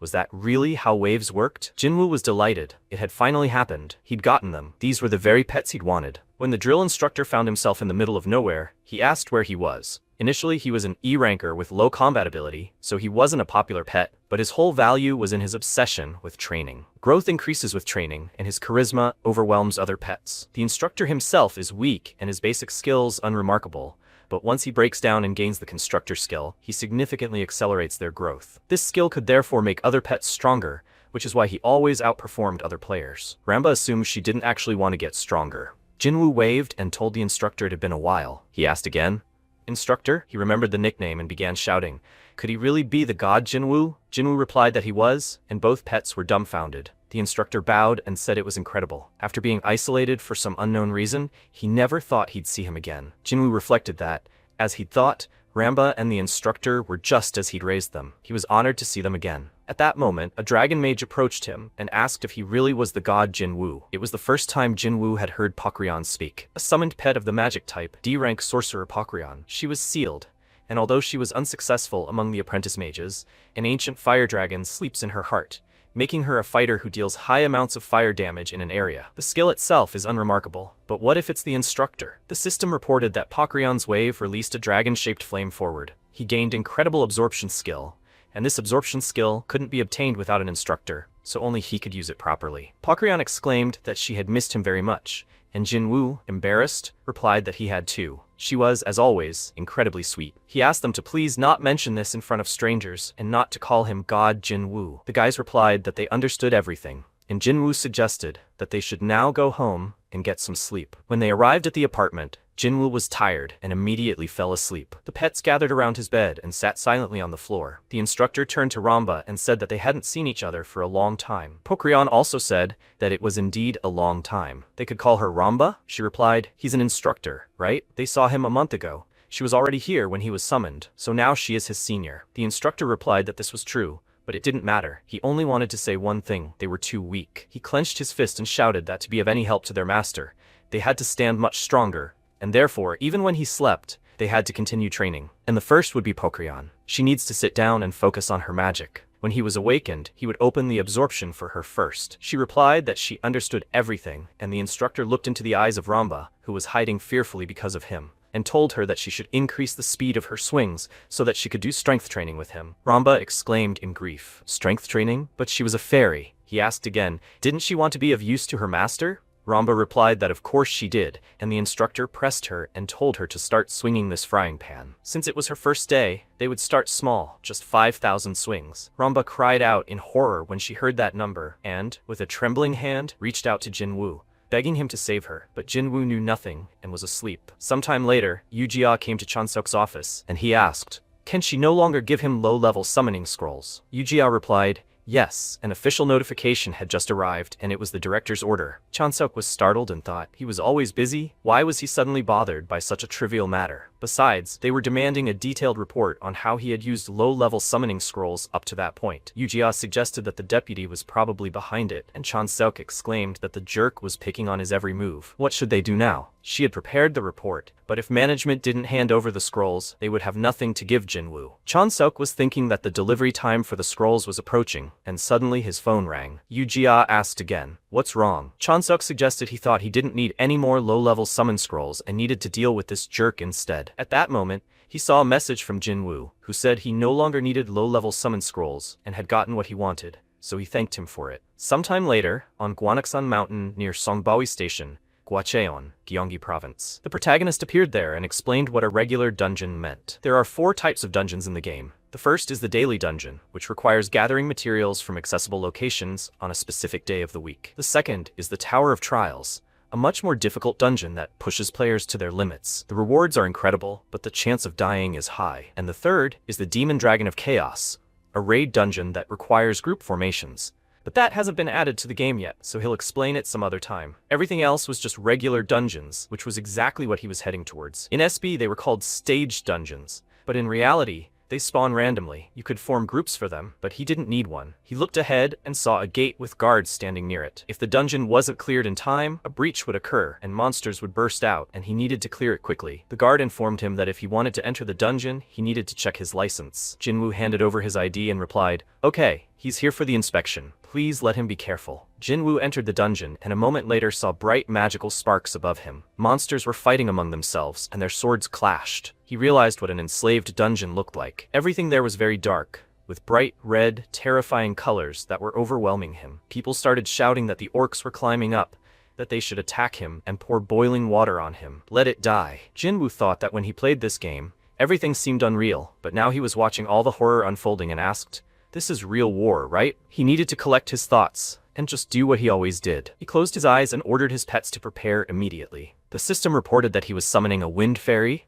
a drill instructor, and an explosive dragon mage. He also summoned a D-rank golden fairy and a mini Kong. He simply couldn't find better tanks or a D-rank healer. Jinwoo turned to Ramba and told her to buff attack speed. She said she understood, and he ordered the dragon to prepare to provide cover fire from the rear. Then he turned to Mini Kong and told them to go straight for the orc boss. Mini Kong charged, and Jinwoo thought about how simple the plan for clearing the orc dungeon was. A moment later, a powerful explosion occurred, and he realized he simply needed to defeat the giant orc at the end, and that would be it. This huge orc began to attack them with its huge, sharp weapon, but the guys struggled, and Ramba shouted that Mini Kong would do it. Jinwoo was tense for a moment, but after a moment, they were able to cut the creature in half. Jinwoo knew it was all because of the EX rank, and it was on a completely different level than the base form. In any case, it was actually easier than he thought. The knights realized that they were acting in concert with them, and they were incredibly strong. They wondered if they had any hope of survival. Mini Kong continued to charge straight at the orcs, and Ramba watched him. She asked if they didn't like doing this. Jinwoo asked her to stop fooling around, and she apologized. The instructor asked, how dare they throw an axe at their master? Let them die right now. The dragon mage whispered special spells and decided to attack with a bright, long flame. This was the Pakrion wave. When this wave reached its limit, the system reported that it was releasing a dragon-shaped flame forward.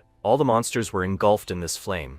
And at that moment, the instructor abruptly cut off the last monster, who fell to the ground, and the system reported that they had cleared the dungeons. Remba exclaimed with joy, as did Pokrion, who was surprised by how easily the trials had been completed. The system reported that the explosive dragon mage's level had been increased to 5, and the explosive dragon mage's intelligence had been increased by 2. The drill instructor's level had been increased to 5, and the critical strike chance for drill had been increased by 1%. A reward had also been received, a medium summon scroll. Jinwoo realized that this medium summon scroll cost 500,000 won. Just think, he'd earned 500,000 won in just 2 minutes. He urgently needed to find the next dungeons, since he could level up his pets and earn money at the same time. It was time for him to turn his life into an endless grind. Sometime later, Chansok sat in the office, groaning with sadness. Yujia approached and asked, seriously, where did he get the confidence to make such bets? He said in a trembling voice, that jerk started it himself. He asked them to calm down the people sitting next to him at the table, and one of the office staff said he was only giving advice because he felt Mr. Chairman was wasting the budget. How dare he even call himself a talent development team if he can't produce a single worthy rookie? Chansok started to get angry and shake with rage, and at that moment, the guy mentioned that not a single talent they had mentored, Mr. Chairman, had made it to the national team. This mentally struck him right in the heart, and he continued to say, is he really that upset over a new record in a test dungeon? Over such nonsense? Seriously? Chansok continued to rage and called the guy a freak. He would gladly have spoken his mind about him, but the players he mentored made it to the national team every year. He might be an arrogant jerk, but his skills are something to be reckoned with, and yet, he wasn't going to tolerate this anymore. Chansok asked what he would say if a talent he supervised made it onto the national team. Hisu made a suggestion, but he wanted to bet on it. There were only 10 spots on the national team. He then proposed a bet on whose talent would rise higher. Chansok replied that they had an agreement. The loser would publicly admit they'd rather resign, and the penalty for refusing would be 1 billion won. Chansok asked if they should perhaps draw up a contract right now. Their director had asked them not to argue and didn't know how to intervene. Yujia frowned and said, please don't tell her he only did this because he believed in Jinwoo. He was certainly incredible, but he was just a gamer and inferior to registered players in every way. Chansok replied that he knew everything, but he believed in him. He was confident that if they supported him, he would gain a wealth of valuable information for them. Yujia replied that even if he said so, then... But before she could finish her thoughts, Byung-jin suddenly burst into their office and shouted, Mr. Chairman. Chansok stood up from the table and asked what happened. Byung-jin replied that he had asked him to check on a player who had recently been single-handedly defending dozens of D-rank dungeons, right? So it was Jinwoo. Chansok exclaimed, what? Yujia asked again. A player who registered just a month ago clears a D-rank dungeon in less than 5 minutes? Chansok asked with a smile. Well, she sees that? He said so. He said Jinwoo was simply amazing, so he knew he could trust him. He knew it. His eyes hadn't deceived him. When Jinwoo got home, he checked his phone and saw 26 million won in his account. He had earned a whopping 16 million won today. For 4 days, he'd been frantically clearing the 160th D-rank dungeon, and he'd earned all this money from selling every medium summon scroll he'd received. His blood, sweat, and tears had been poured into this, and his time had finally come. Now he needed to split it all up. This account was for daily expenses, and later he'd create a family account and this savings account, setting aside 10 million won a month for himself. He seemed to be in a dream when he thought about these numbers. And finally, the player account. He was going to spend all this money on his pets. Money is money, but the most important thing now was his value as a player. Everyone had already surpassed level 30 through dungeons, so it was time to collect runes and enhance them. And to do that, he needed to farm daily dungeons. To quickly clear them, he needed a main pet. I wondered if there was anything on the market. When he opened this page in his browser, he froze and asked, What? Are ranks worth 20 million on average? Is there any announcement about selling ranks or ranks at all? He supposes it's logical, since even high-level scrolls only have a 1% chance of reaching rank B. Oh well, that's why he made sure he had someone he could rely on in advance. So he dialed the phone, and after a while, another subordinate burst into the chairman's office and exclaimed in surprise. Chan-sok asked again, what happened? He replied that he had received a new request from player Jin Woo, and Chan-sok exclaimed, what? What did he ask for? This new request and the upcoming new achievements? The guy replied that it scared him how happy he was. At that moment, he showed him the phone screen and said this. There was a message on the phone with a shopping list of the pets he had decided to give them. He wanted them to buy all of this for him. Chan-sok exclaimed, is that all? He clutched his head and couldn't understand. If headquarters could buy all of this, he wouldn't be using a rank pet right now. But if they bought all this, what would he tell them? He said he'd reveal a secret method for clearing daily dungeons. It wasn't just for Monday and Wednesday dungeons, but for all daily dungeons. When Chan-sok thought about it, he seemed quite generous and replied, okay, he'll talk to the director. After a while, Chan-sok slammed his fist on the table and called someone an old fart and a stupid old man. Why was their country always in last place? That's why. His subordinates didn't understand what was wrong with him and realized he'd been refused. Asking something like that was just too much. Yu-Jia wondered if all the chairmen had that many casualties, and Byung-jin asked what the director had said. Chan-sok replied that he'd told him to bring proof or show a recording of his progress before asking. And how was he supposed to beat this without pets? Yu-Jia thought for a moment, and he realized that if his information was true, they would hit the jackpot. An absolute jackpot, and those idiots at headquarters didn't understand it. It was quite offensive, and Chan-sok was surprised by such words. Yu-Jia continued to say that selling such potential for just 1.2 billion, wasn't that offensive? Chan-sok asked what she meant. Yu-Jia addressed him as the chairman and asked if perhaps she could handle it for him. Byung-jin turned to look at her, stunned, and Chan-sok thought if he were to think that, she's from the family that owns the Daesung Group, the fourth granddaughter of the head of South Korea's leading conglomerate. She received an elite education, as befits the heiress of such a company, and in this direction, she could become a player. And the player she's most interested in lately is, of course, Jin Woo. He knows too much and is also brazen enough to have managed to strike a deal with the government. What if they created a management team specifically for him, investing in his development in exchange for profit? Their approach would be radically different from that of the managers. But she was sure, after all, it was no small sum. Yu-Jia asked again, is he worried about her finances? Chan-sok answered, perplexed, no. And she replied that they don't have to worry about money. But first, she needed to meet with Jin Woo again. When Yu-Jia was alone, she suddenly noticed Jin Woo approaching them. One of the employees bowed and wished them a pleasant stay. Jin Woo thanked him and thought, isn't that surprisingly generous? She'd sent him a message saying she'd like to answer his inquiries and suggesting they meet and discuss everything in detail. Just think, they'd gotten so excited over just one piece of information. It seemed hard for her to refuse. Thanks to this, he is now in an elite restaurant. He's being treated so well that he doesn't even know what to make of it. It definitely motivates him to keep supplying information. Yu-Jia asked, has he finally arrived? When he saw her, he realized he'd looked up her profile beforehand and nearly fainted. Her looks, her family, her abilities. He never imagined someone from the third generation of chaebols would work at headquarters. She thanked him for coming, and Jin Woo asked again, is she alone? She replied, yes, she'll be talking to him today, not the headquarters. After some time, they continued dinner, and she informed them that, unfortunately, it was difficult to provide further support. Chairman Chan-sok was in favor of the idea, but many were against it. Jin Woo replied that if headquarters was against it, there was nothing he could do about it. He understood that he himself could become number one. He would simply stop providing them with information. Instead, she had a proposal for him. Jin Woo was surprised and asked again, what is it? She replied that she was going to find a management company exclusively for him. He was surprised. A management company for one person? This was a very good offer. Unlike headquarters, which was forced to act cautiously, the corporation was driven solely by profit, and he was the one who could definitely transfer that profit. Moreover, most of all, he needed to establish a connection with someone with sufficient resources to squeeze every last drop and buy him information at the highest price. She, Yu-Jia, along with Daesung's professional support, was ready to give him full support in everything. He looked at her with admiration and thought, is there a better place than Daesung? After all, money doesn't lie. He happily told her that they had met several times today, but she would turn out to be a truly good person. Yu-Jia replied that for someone as talented as him, it was only natural. Then she'd explain the details along with the contract, and if it was convenient for him, she'd send it to him tomorrow. He should also check the pets he ordered. Jin Woo asked again, already? He hadn't even signed the contract yet. Yu-Jia replied, well, yes, they prepared them regardless of his signing, and he could consider it a gift. Jin Woo was overjoyed by these words. After a while, Jin-ah approached him and asked her brother, he's still here today, right? What was he even doing that he didn't even call? He even seems to have his own place. When she looked up,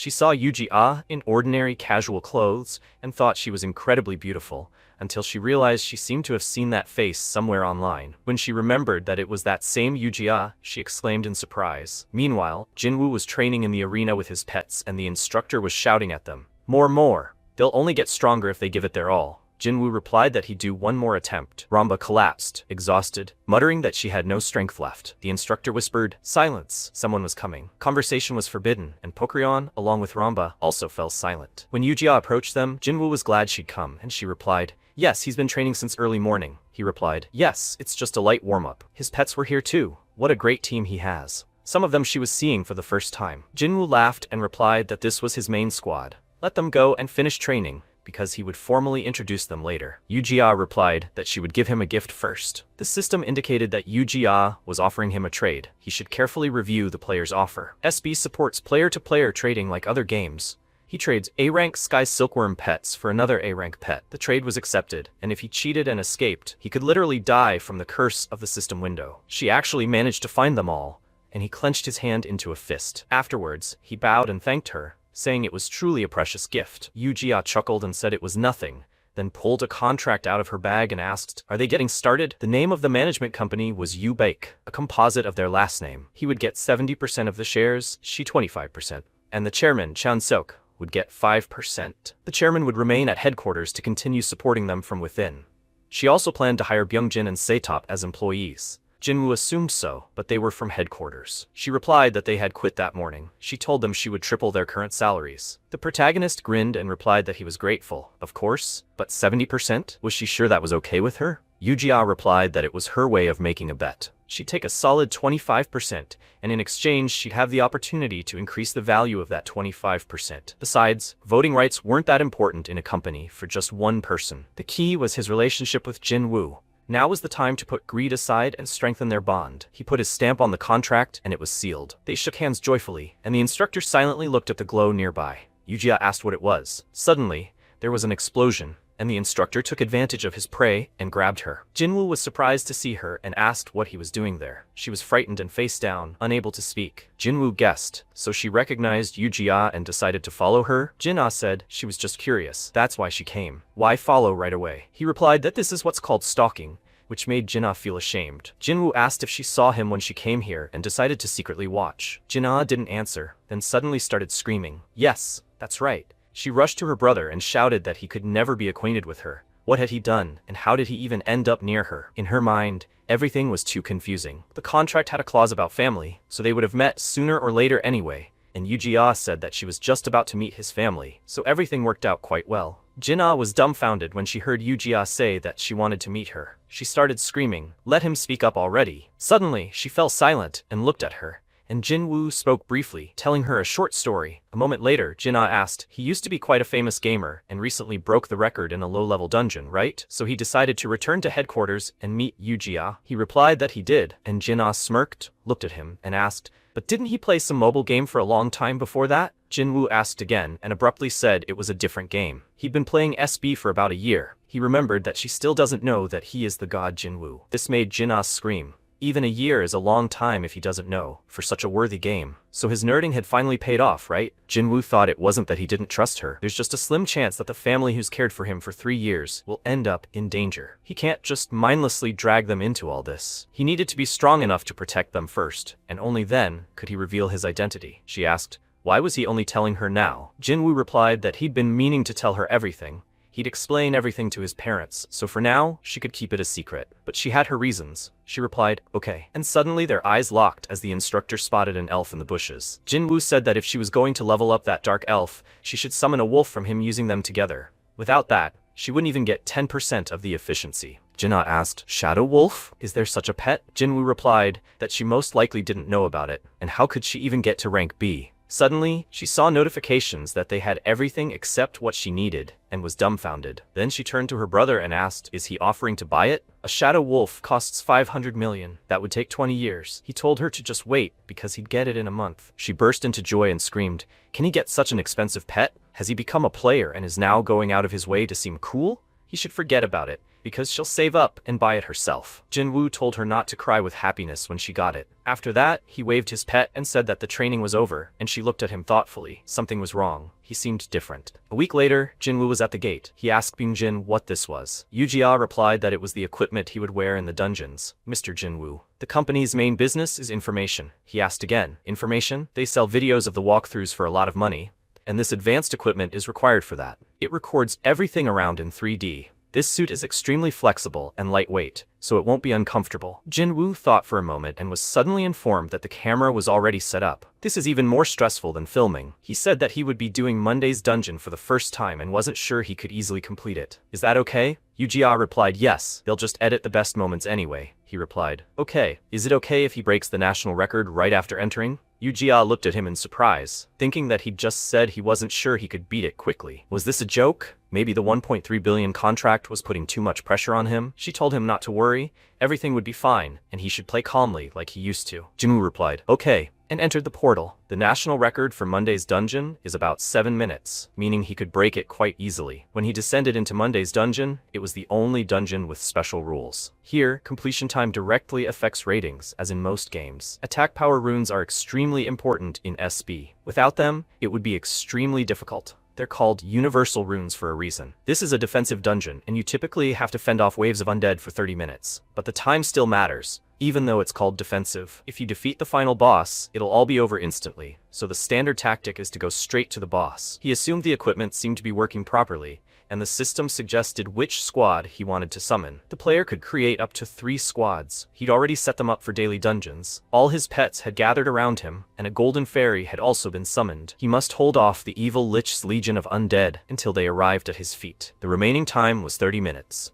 As the clock ticked, terrifying skeletons rushed at him. A huge creature, one of the protagonist's pets, began to scatter them in all directions with just his bare hands. After it destroyed them, the golden fairy suggested they go straight to the boss. After some time, when they found the main creature, they approached, and Jinwoo said that first, they should climb the hill. As soon as he realized they were recording, he immediately bit his tongue. They got here in 2 minutes, even with the small mobs that followed them. A moment later, one of the skeleton skulls was destroyed by a gorilla, and it was thrown aside by the other skeletons. Jinwoo was surprised that Minikong and Hungyu were doing so well. He was so glad they were on his side, not against him. He looked at the boss himself and told the battle sheriff to get ready. The battle sheriff had a long range and excellent accuracy, but the damage was so pathetic that no one was using it. He asked if he'd really turned on auto battle for 32 hours and not even noticed. But low-level Monday dungeons are a real salvation, because the Lich doesn't have much health. He abruptly told him to stop and not shoot.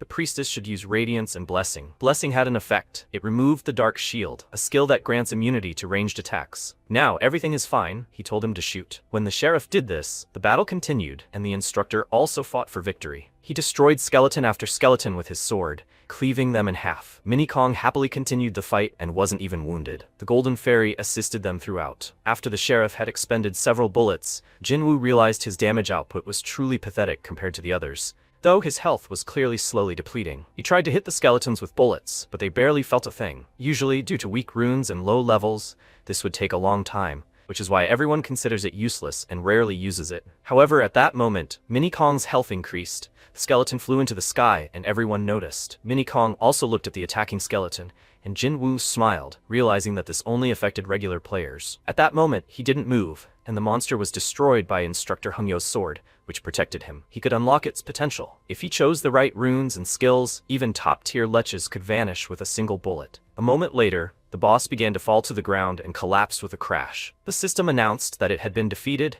and the dungeon had been completed, with a completion time of 4 minutes. All the guys rejoiced at this victory, as they had broken the South Korean record and earned a special achievement. Yujia couldn't believe he'd actually beat Monday's dungeon record. It was somehow strange. It had only been a week since she'd given him these pets, and even if he hadn't broken the record, she would still have supported him. Byungjin replied that he knew, but Jinwoo was seriously planning to break his own records in daily dungeons. Yujia asked, "What?" He replied that he was saying that it was certainly cool that he'd broken the Tuesday dungeon record, but he still hadn't explained how he planned to beat the others. There were plenty of experienced players in Korea over the course of a year, but what if he was just bluffing? Yujia asked, "Is that what he's worried about?" Bungjin lowered his gaze, and Yujia said she'd started this business with her own money, And even if what she feared happened, she'd make sure it didn't affect their careers. Their salaries wouldn't change either. The guys looked at her like she was a goddess, hugging each other and saying it was truly a dream job, and he'd dedicate his entire life to this place. It was all because she could afford it. And besides, Jinwoo was clearly hiding something. She recalled his expression when he just entered this portal. He acted like dungeons were a piece of cake for him.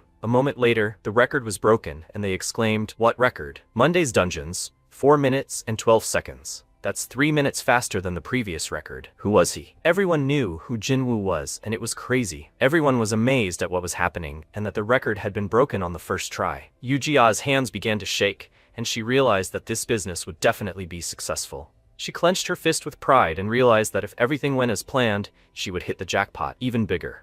MC looked around and thought he needed to do something before leaving. He pressed the button on his jacket and thought, well, he'll start. Time to farm. The system window asked, does he want to start auto battle with this team? SB has the option to enable auto battle after the first daily dungeon run. In other words, his pets farm everything themselves, and he gets a ton of loot. MC pressed the button on the system window, and it informed him that he had summoned a wind fairy. Jinwoo folded his arms and said, Rumba, she's in charge of farming Monday's dungeon. Rumba asked again. Instead of the instructor, MC smiled and replied, the instructor should train the others. What? She wants to train too? Memories flashed before Rumba's eyes. She tearfully asked him to let her farm. Please, let him just let her farm. Jinwoo replied, of course. He thought, okay, he'll clear the rest of the daily dungeons at the same time. And then he'll turn on auto battle to collect the rewards and train the rest of the pets. A perfectly efficient scheme. Not a second will be wasted. MC smiled and, entering the teleporter, said, he's counting on her. Ramba! She waved after him and said, yes, let him leave it to her. Jinwoo entered the portal, and people appeared in front of him. Assistant Jia began to bow and say welcome. Bungjin said he knew he could be counted on. MC handed him his jacket and said, yes, all the videos are saved here. They don't need anything else, right? Jia replied, of course not. Byungjin cried out happily, thank him very much. Jia said she would make sure this video doesn't leak anywhere, so he doesn't have to worry about the news. MC said he didn't mind if news of the record spread this time. Jia asked in surprise, what? MC replied, he needs her to take care of his family's safety. He thought, gangs are still active in Korea, and he's incredibly valuable to Ubaek, so they're obligated to provide much stricter security. Jia nodded and said, I understand. She'll protect them, even if it means using Daesung's powers. After a while, the system window reported, the dungeon is cleared. The completion time was 3 minutes. MC looked at this and thought, he'd only done this using Komodo because he was recording it. And yet, his result could easily take a place in the world rankings. If he gives the spotted Komodo runes for movement speed and unlocks the full potential of the Wind Falcon to enhance its speed, then breaking the record will be a piece of cake. This concludes the recording of Tuesday's dungeon. Wednesday's dungeon. Wednesday's dungeon, where protection runes are obtained, has one special feature. Namely, it's incredibly cold here and that's why his movement speed is greatly reduced. MC opened the system window and said, he's about to freeze to death. The system window reported that he summoned Ice Cat and Wind Falcon. He summoned Titan Golem and Horned Fairy. He summoned Explosive Dragon Mage. Jinwoo thought, you can't do without pets with cold resistance here, and the best one among them is Ice Cat. He looked around and said, yes. He saw the running monsters and with a smirk on his face said, Titan Golem. He thought, it will strengthen the golem's shield. MC waved his hand and said, Wind Falcon. He thought, and with the speed boost from the Wind Falcon, he could quickly get through everything. Everyone climbed onto the golem's palm, which lifted them onto its shoulder. MC smiled, and a moment later grabbed his mouth and thought, this is certainly cool, but he's starting to feel sick. The monsters ran towards them, and Jinwoo thought, the titanium golem is truly impressive. It's the perfect tank. But that's not all. Only the titanium golem can go through this route, and it saves a lot of time. Jinwoo told Pokryon to get ready. She looked up, and at that moment, the golem jumped into the air. The system window reported, boss, attention, attention, the boss is appearing. A huge creature appeared in front of the golem and screamed, and Jinwoo cried out in fear. A horned fairy, she appeared in front of him, and MC cried out, Pokryon now. She released her fire mana forward and created a giant serpent. The system window reported, he defeated the boss. The dungeon is cleared. The clearing time is 4 minutes. MC clenched his fist and cried out, yes, he said joyfully, another new record. Suddenly he froze and said he got motion sickness. No, it's golem sickness. And then a news headline appeared on the phone screen, a new South Korean record. Wednesday's dungeon was cleared in just 4 minutes and 22 seconds. Who is this Baek Jin-woo? From that moment on, a guy was walking down the road and reading. Baek Jin-woo? A girl asked. This guy? Wasn't he the one who set the record in Tuesday's dungeon? All of South Korea was talking about Baek Jin-woo.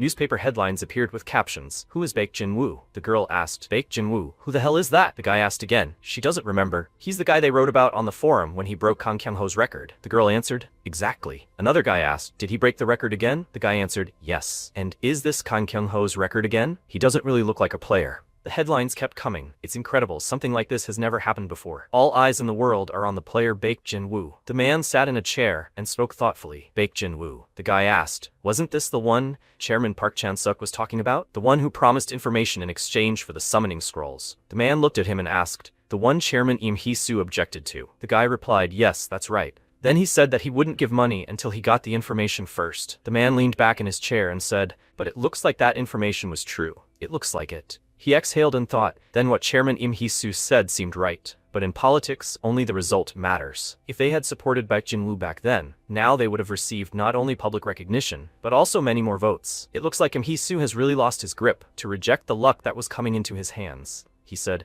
okay, secretary. The guy replied, yes, sir. The old man told him to try to contact that player, Baek Jin-woo again. The guy asked again, what, directly from him? The old man replied, yes, they thought he was just a dud.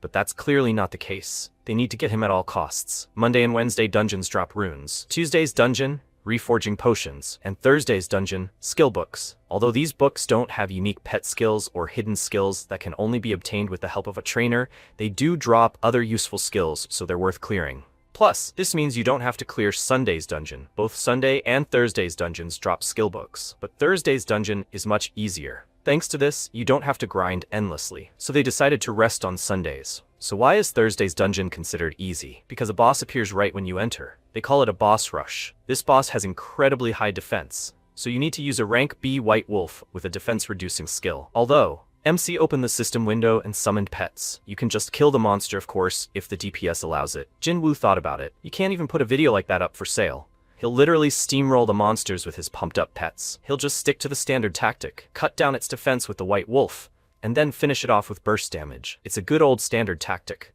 It's not like he doesn't have tips on how to beat the record. MC reached into the golem's palm and said, Titan. He figured he just needed to hit the golem's weak spot, its head. That's why he uses the titanium golem. Jin-woo waved his hand and said, Dragon Mage, instructor, have them aim for the head. The golems began fighting each other, and Hungyo swung his sword and attacked the creature. Pokryon swung her staff and created a stream of fire, creating a fiery creature. She killed the golem and landed on her ally's shoulder. The system window reported he'd defeated the boss. Dungeon cleared. Completion time, 5 minutes and 10 seconds. MC clenched his fist joyfully and said he'd beaten the Korean record by a whole minute. He looked down at Hungyo and thought, the instructor is definitely overkill, but he still isn't going to use it to farm the final dungeon. After all, one well-leveled dragon mage is enough there. With her help, even top-tier dungeons can be cleared in seconds. He happily patted Pokryon on the head and thought, taking into account the entrance and exit, he thinks the clearing took about 10 seconds. Hungyo looked up, and Jin-woo said, okay, they'll clear it again. He exited the portal, when suddenly a guy approached him and asked for forgiveness. Was he, by any chance, a player named Baek Jin-woo? MC replied, yes, it was him. The guy smiled and handed him a business card. They said they came from headquarters on the director's orders. Jin-woo took it and said,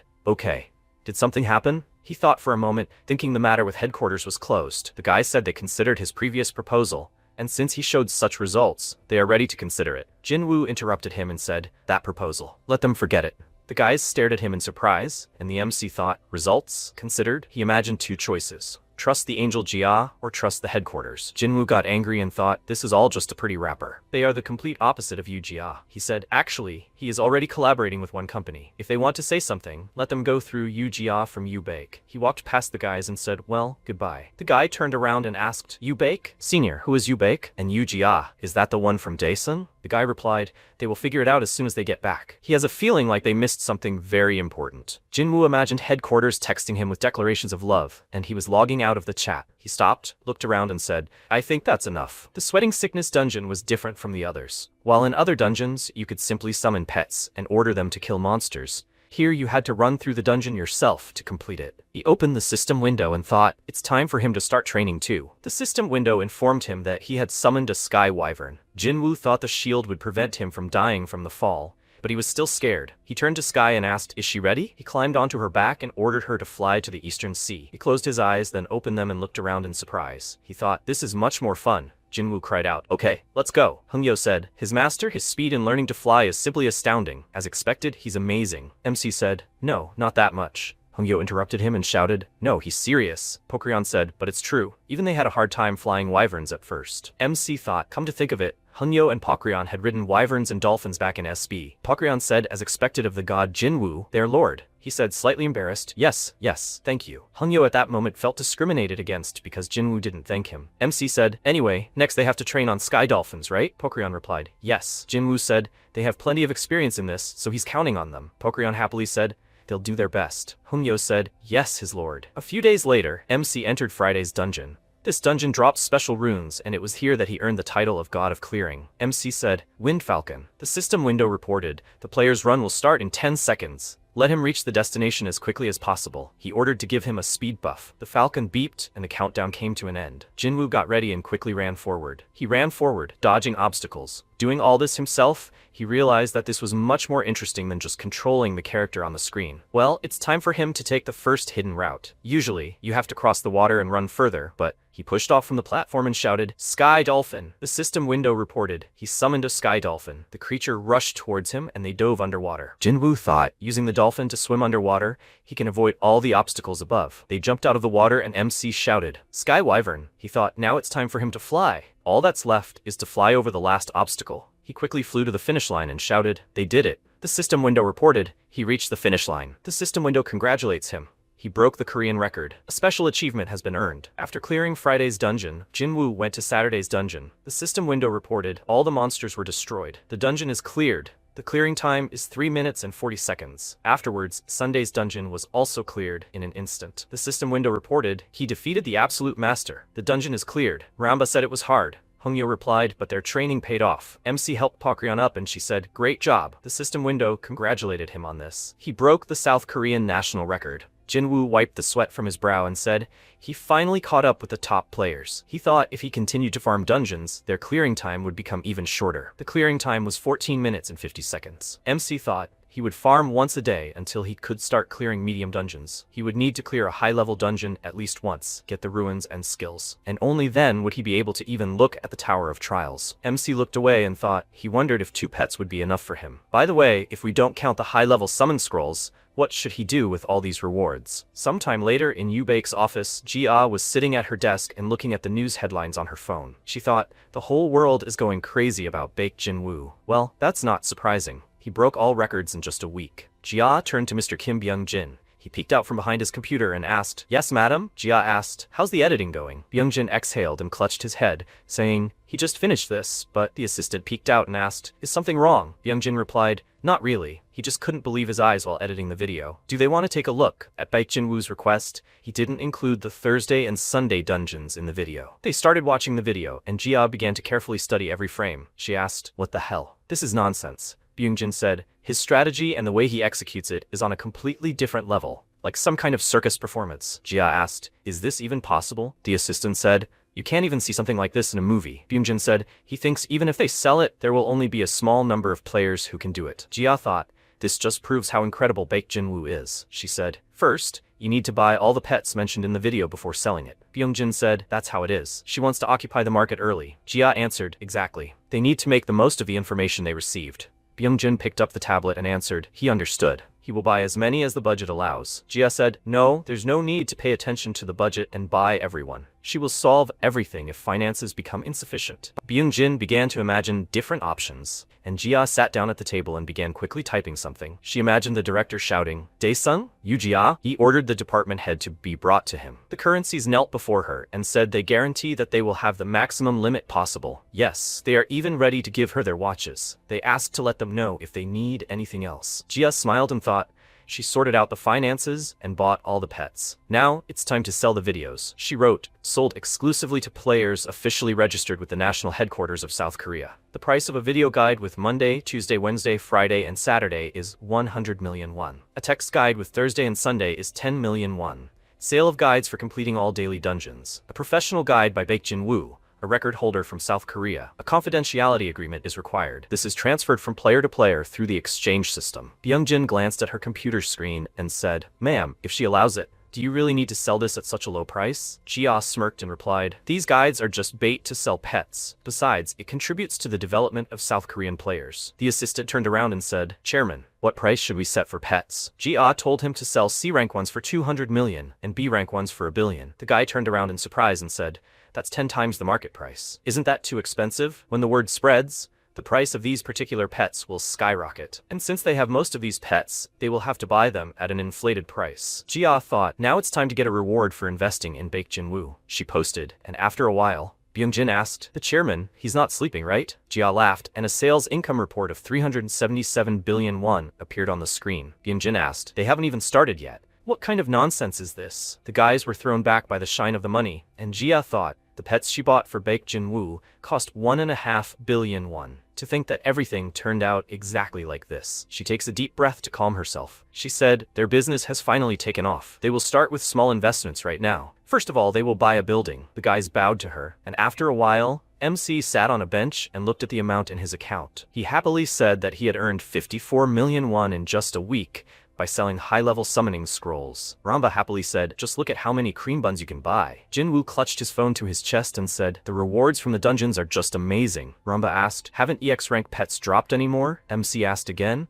Has Ramba forgotten? She looked at him questioningly, and Jinwoo remembered all the scary moments. He said that for 10,000 summon scrolls, nothing dropped. Ramba sighed, and he thought, besides, it's better to train the pets he has now than to try to get something worthwhile. And he also needs to sell all the junk he managed to farm. Maybe he should ask Yu-Jia for help? He looked at his phone screen and thought, right, Baek Jin-ah sells runes. Since items for sale will continue to drop, why not entrust it to Jin-ah? He quickly started typing a message and thought, this way he can share the profits with her. Besides, he heard that Jin-ah had paid part of his expenses while he was in the hospital. Jinwoo texted Jin-ah, asking her to meet up and telling her to come to the designated place whenever she could. He thought it was time for him to repay her. At that moment, the girls were talking to each other in the cafe. One of them laughed and said she heard her new boyfriend was a player. Is that true? The girl replied, yes. Has she seen his pets yet? What are they like? Maybe he has a B-rank pet? The girl replied, she doesn't know, but he said he'll get one soon. The girl said in surprise, he'll probably give her a pet or a rune later. She's so jealous. Jin-ah exhaled and the girl asked, what happened? She didn't look well. Jin-ah looked at her with fear and replied, no, she just thought for a second. The girl said that if something was bothering her, she should just tell them. Yes, she would feel better if she talked it out. Jin-ah closed her eyes and said, girls. She thought she was very touched, but her brother, the very player everyone is talking about now. How should she tell them that he has already opened a company selling information? Well, yes, he probably has his reasons for hiding everything.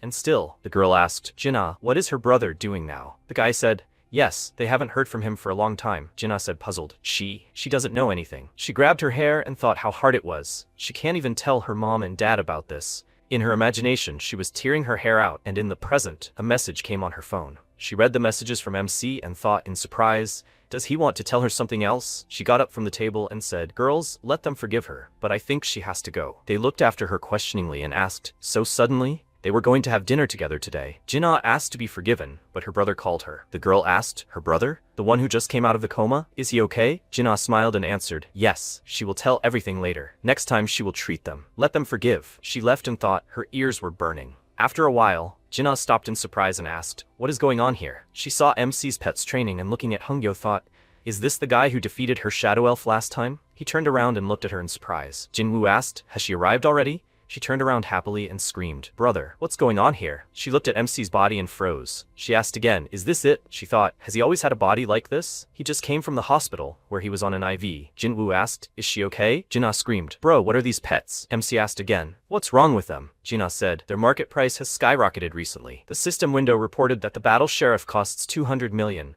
the priestess of radiance 200 million, and the celestial wyvern, wind falcon, and titan golem are each 1 billion. Jin-ah said they're really hard to get, and there aren't many left. She froze and thought, wait, where did he even get such rare pets? They say they were in that video Yu-Baek sold. Yu-Baek? She widened her eyes and said, no way. Bro, was it he who broke the daily dungeon records with these pets? MC folded his arms and said, yes. Jin-ah asked where he got them all, and why was he so calm? He asked, she remembers you, Jia, right? Jin-ah screamed, Jia? Of course she remembers. MC replied she gave them to him. Jin-ah froze and then screamed loudly, gave them? They are terribly expensive. Don't they belong to the company? Jinwoo replied, yes. She said it was a gift. Anyway, she quickly came. Jin-ah asked, really? Why did he call her? Jinwoo asked, is she still selling runes? Jin-ah replied, yes, she just sold some yesterday. He opened the system window and asked, just to see if she could see. He dumped a huge pile of runes in front of Jin-ah and she screamed, what? What is all this? MC replied, these are rewards for completing dungeons. Does she want to take a look? Jin-ah took one stone and asked, this is a speed rune, right? But the stats are not that great. This cleavage rune has a crit chance.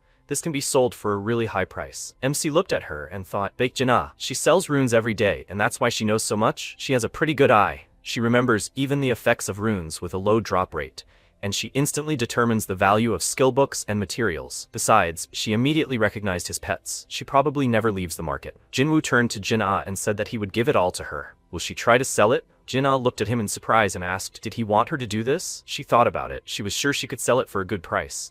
At least, no worse than others. MC thought she had demonstrated her business acumen more than once, even as a child, in all the games. For her, trading has always been more interesting than hunting. Jin-ah thought, but if she sells all this, she will not need to farm runes anymore. Although, maybe it is better for her to just focus on sales. After all, she only started farming because she needed things to sell. The only thing that worries her. She asked, then what percentage will she get from the sales? Jin-ah thought she also needs to think about the future. She can do everything for free a couple of times, but not all the time. MC asked how much she wants. Jin-ah said, well, large wholesalers usually take 8 to 10%. But since it's him, she'll only take 5%. How does he like that? Jinwoo asked again. What does 5% mean? Between them, he offered her 20%. Jin-ah looked at him in surprise, and MC said, he'll give her a whole 20%, so she should try to sell it for as much as possible. Jin-ah froze in shock and said, 20%. He's giving her that much? MC waved his hand at her and said, he'll bring her more runes later, so she should get ready to work. Jin-ah screamed. Later? So he wants her to do this all the time? She thought. Selling all these items with a 20% commission, now she won't have to farm runes anymore. She wiped away her tears and thought with a smile, she'll become a professional merchant. Having entrusted Jin-ah with selling all the rewards from the dungeon, he seriously set about leveling Pokryon. After a while, a scream rang out. Pokryon struck, a large stream of fire rushed forward, and MC erected a barrier. He thought, after all, a powerful damage dealer is essential for any strong player. Jinwoo smiled and said, good job, Pokryon. He patted her head and said, at this rate, she'll soon be able to clear D-rank dungeons with her eyes closed. That's impressive. Pokryon smiled and thanked him. Jinwoo looked away and thought it had been a while since they'd gone into a dungeon together. He was sure the others were also training diligently under Hungyo. Summoned pets can exist without a player for several hours and even disperse on their own after that time. Meanwhile, the pets were doing strange things. After some time in the dungeon, MC said, by the way, Pokryon. She said, yes, Master Jinwoo. He asked, does she want anything? At that moment, a monster started attacking them and screamed loudly, but Pokryon turned around and released fire mana in its direction. She turned around and asked, what does she want? MC replied, yes, like Hungyo or Ramba, for example. Let her just say what's on her mind. Pokryon looked down and said, yes, she just needs to be useful to him, Master Jinwoo. He patted her head again and said, come on, let her choose anything. Maybe she wants something to eat? He thought, summoned pets don't really need to eat, but he often shares food with those who look like humans. Since Ramba likes cream buns, it means they have good taste, so he can't eat treats alone in their presence. Jinwoo paused, wondering if she liked anything at all. Pokryon paused, and MC thought, she's so shy. Maybe she likes desserts? Pokryon said, actually she does. MC looked at her happily and asked what it was. She replied, fried chicken and beer. Jinwoo asked, puzzled. Fried chicken and beer? He replied, okay. In that case, Pokryon, what skill will she unlock next? Hungyo has already discovered this skill. The secret stage of the dragon art. Pokryon said, dragon art, connection, transformation, flame, destruction. MC asked, then what about a special day off when she masters this skill? Pokryon asked in surprise. Really? Jinwoo answered, yes. On that day, they will throw a party for everyone with fried chicken and beer. Did they agree? Pokryon happily said, she agrees. She will work hard for this day off. MC thought, is she more happier with the break than with the chicken? Well, never mind. The main thing is that she has motivation. After a while,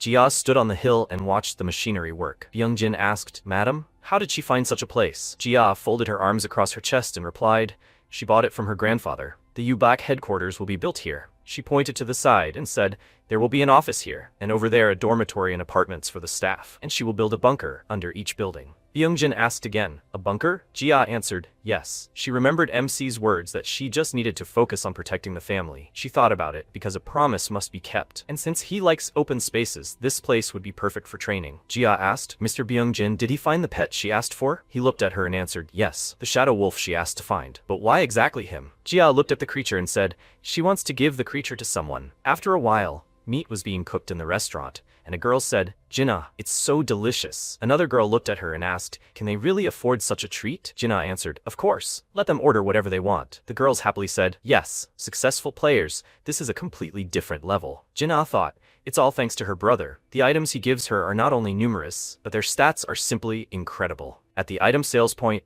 people were shouting loudly, these items are simply the best. Here's their business card. Let her contact them if any good runes appear. Jinna thought, thanks to him, her customer base has grown very quickly. The girl asked, Have they heard of Baek Jinwoo? He's in great demand now. They say he's broken all his records again. Jinna froze from what she heard, and someone said, at this rate, he'll soon break world records. He's simply amazing. Jinna smiled and thought, her brother really is amazing. Someone asked, isn't he handsome? He probably has a girlfriend. They're so jealous of her. Jinna, is she that hungry? Jinna froze and thought, handsome. It's like they're talking about different Baek Jinwoo. What are they even talking about? The girl asked, does he have social media? Another girl asked, since he works for you, Jia, maybe she follows him? Jinna frowned and started eating, and the girl stopped in surprise and said, this account. Jinna, isn't this her account? Why is Yu Jia following her? She cried out in surprise. What? They're getting something mixed up. She looked at her phone screen and thought, is this true? She didn't just follow her as a fan. When did she have time to follow back? She probably followed out of politeness, because she's his sister. They're staring. The girl looked at her and cried out, wait, what? Let her explain. Do they even know each other? Let her just not tell them they're close? Jinna looked questioningly at the phone screen, and the girl asked her to tell them. She asked her to wait a second. She saw a message from Jia asking if she was free tomorrow. Jinna screamed loudly with joy, and the girls asked, Jinna, what happened? The waiter looked at her puzzled, having already asked her to be quieter.